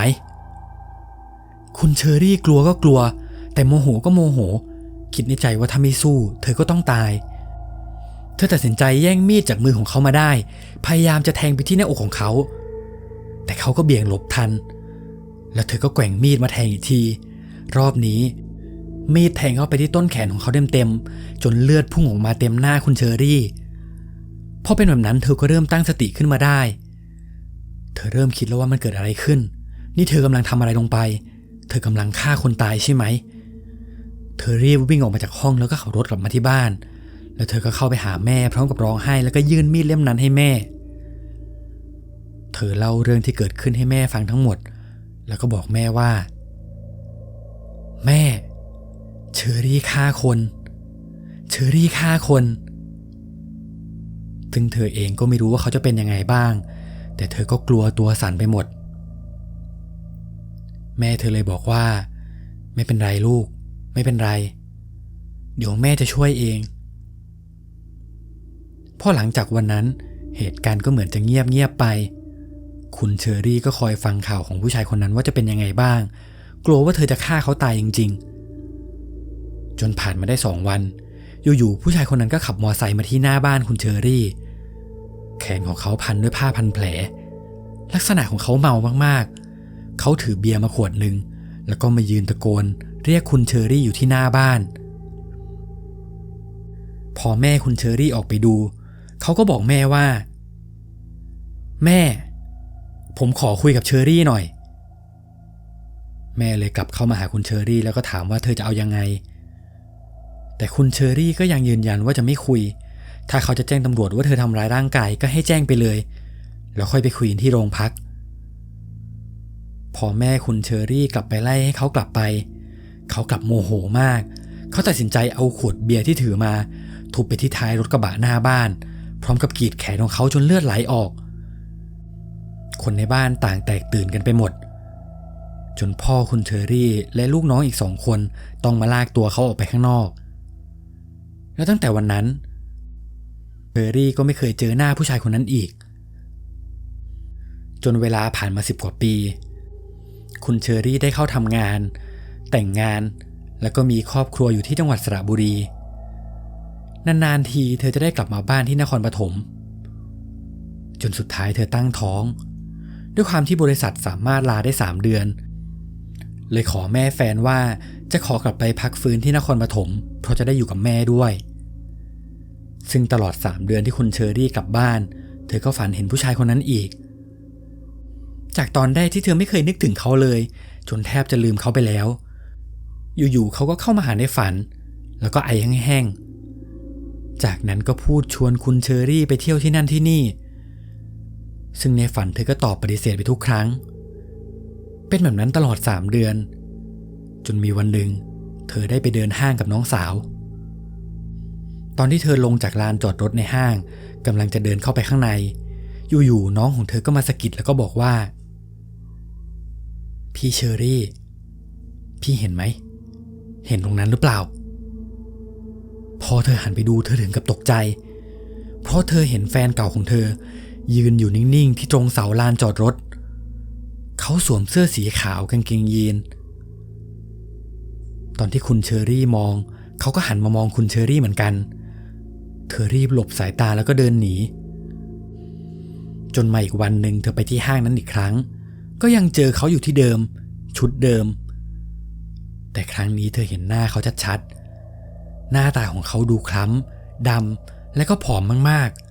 ๆเธอพยายามแกล้งมองไม่เห็นแล้วก็กลับมาที่บ้านซึ่งในคืนนั้นเธอก็ฝันเห็นเขาอีกรอบนี้เขามาไอแห้งๆแล้วก็พูดว่าเชอรี่เราขอโทษนะพอพูดจบคอเขาก็หักพับไปด้านหลัง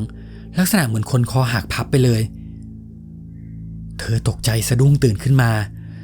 วันนั้นเธอกลัวมากๆเพราะในฝันมันเหมือนจริงเกินไปจนวันถัดมาเป็นวันที่เธอต้องกลับไปทำงานด้วยความที่เธอสงสัยว่าที่เธอฝันมาทุกๆคืนมันคืออะไรกันแน่ทำไมถึงฝันเห็นผู้ชายคนนั้นทั้งที่เธอไม่เคยนึกถึงเลยแล้วงานของคุณเชอรี่เองก็เป็นงานที่สามารถเช็คประวัติคนได้วันนั้นเธอได้บอกเพื่อนของเธอว่าให้ช่วยเข้าไปเช็คระบบทะเบียนราษฎร์ให้หน่อยแล้วเช็คชื่อกับนามสกุลคนนี้ดูว่าทำงานอะไรอยู่ตอนนี้อยู่จังหวัดไหนพอเพื่อนเธอเช็คดูให้ได้ประมาณ10 นาทีเพื่อนก็หันมามองหน้าคุณเชอรี่แล้วก็ถามเธอว่าชื่อถูกใช่ไหมคุณเชอรี่ก็ตอบว่าถูกสิเพราะเธอจำชื่อผู้ชายคนนั้นได้แม่นเพื่อนเธอเลยบอกว่าถ้าชื่อนี้มันถูกจริงๆชื่อนี้มันถูกระบุว่าตายไปเมื่อ8 ปีที่แล้วนะและสาเหตุการตายก็คือตายจากอุบัติเหตุรถชนจนคอหักเสียชีวิตเธอถึงกับขนลุกไปทั้งตัวมือไม้สั่นไปหมดวันนั้นเธอทำงานไม่ไหวเลยขอลาหัวหน้ากลับไปบ้านที่นครปฐมทั้งที่เพิ่งเข้าทำงานวันแรกพอกลับถึงบ้านตอนนั้นก็เกือบ5 ทุ่มเธอก็เรียกน้องสาวมาคุยว่าวันนั้นเห็นผู้ชายคนนั้นจริงๆใช่ไหมน้องก็บอกว่าเห็นจริงๆเราก็เห็นด้วยกันทั้ง2 คนจำหน้าผู้ชายคนนั้นได้ชัดคุณเชอรี่เลยบอกน้องไปว่าพี่เพิ่งไปเช็คที่ระบบทะเบียนราษฎร์มาผู้ชายคนนั้นเขาตายไป8 ปีแล้วนะพอน้องเธอได้ยินแบบนั้นเธอเองก็ตกใจแล้วน้องก็บอกว่าจะบ้าเหรอพี่วันนั้นก็เห็นเขาจริงๆและพอน้องเธอพูดจบอยู่ๆเธอก็ได้ยินเสียงเรียกมาจากหน้าบ้านของคุณเชอรี่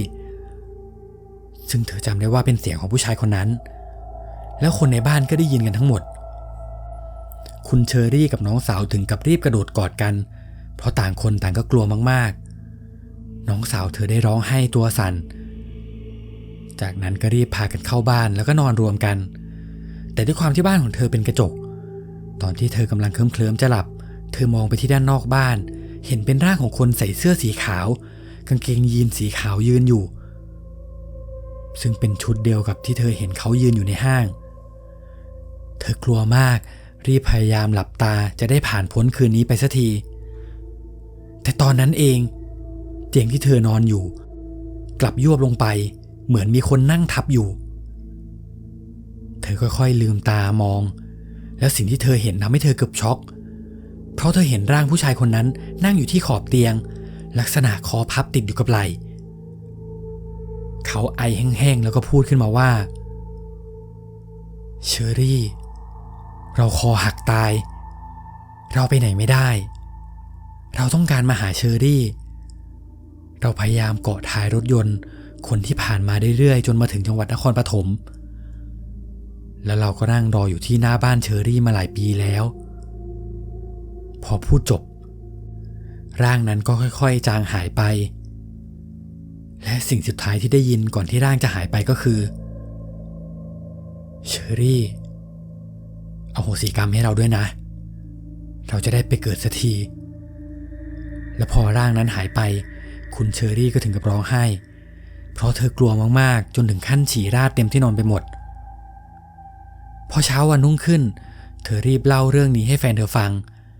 แล้วก็ชวนแฟนเธอไปทำบุญถวายสังฆทานพร้อมกับอธิษฐานว่าทั้งหมดที่ผ่านมาเธอจะขออโหสิกรรมให้กับเขาทั้งหมดจะไม่ขอจองเวรจองกรรมกันอีกต่อไปแล้วตั้งแต่นั้นมาคุณเชอรี่ก็ไม่เคยเจอวิญญาณของผู้ชายคนนั้นอีกและนี่ก็เป็นเรื่องราวทั้งหมดที่คุณเชอรี่ได้เจอมาใครมีเรื่องราวหลอนๆอยากให้เราเล่าให้ฟังก็สามารถส่งมาได้ทางแฟนเพจ Facebook ได้เลยนะครับเรื่องหน้าเราจะเอาเรื่องราวหลอนๆเรื่องไหนมานินทาให้ทุกคนได้ฟังกันฝากติดตามกันด้วยนะครับสวัสดีครับ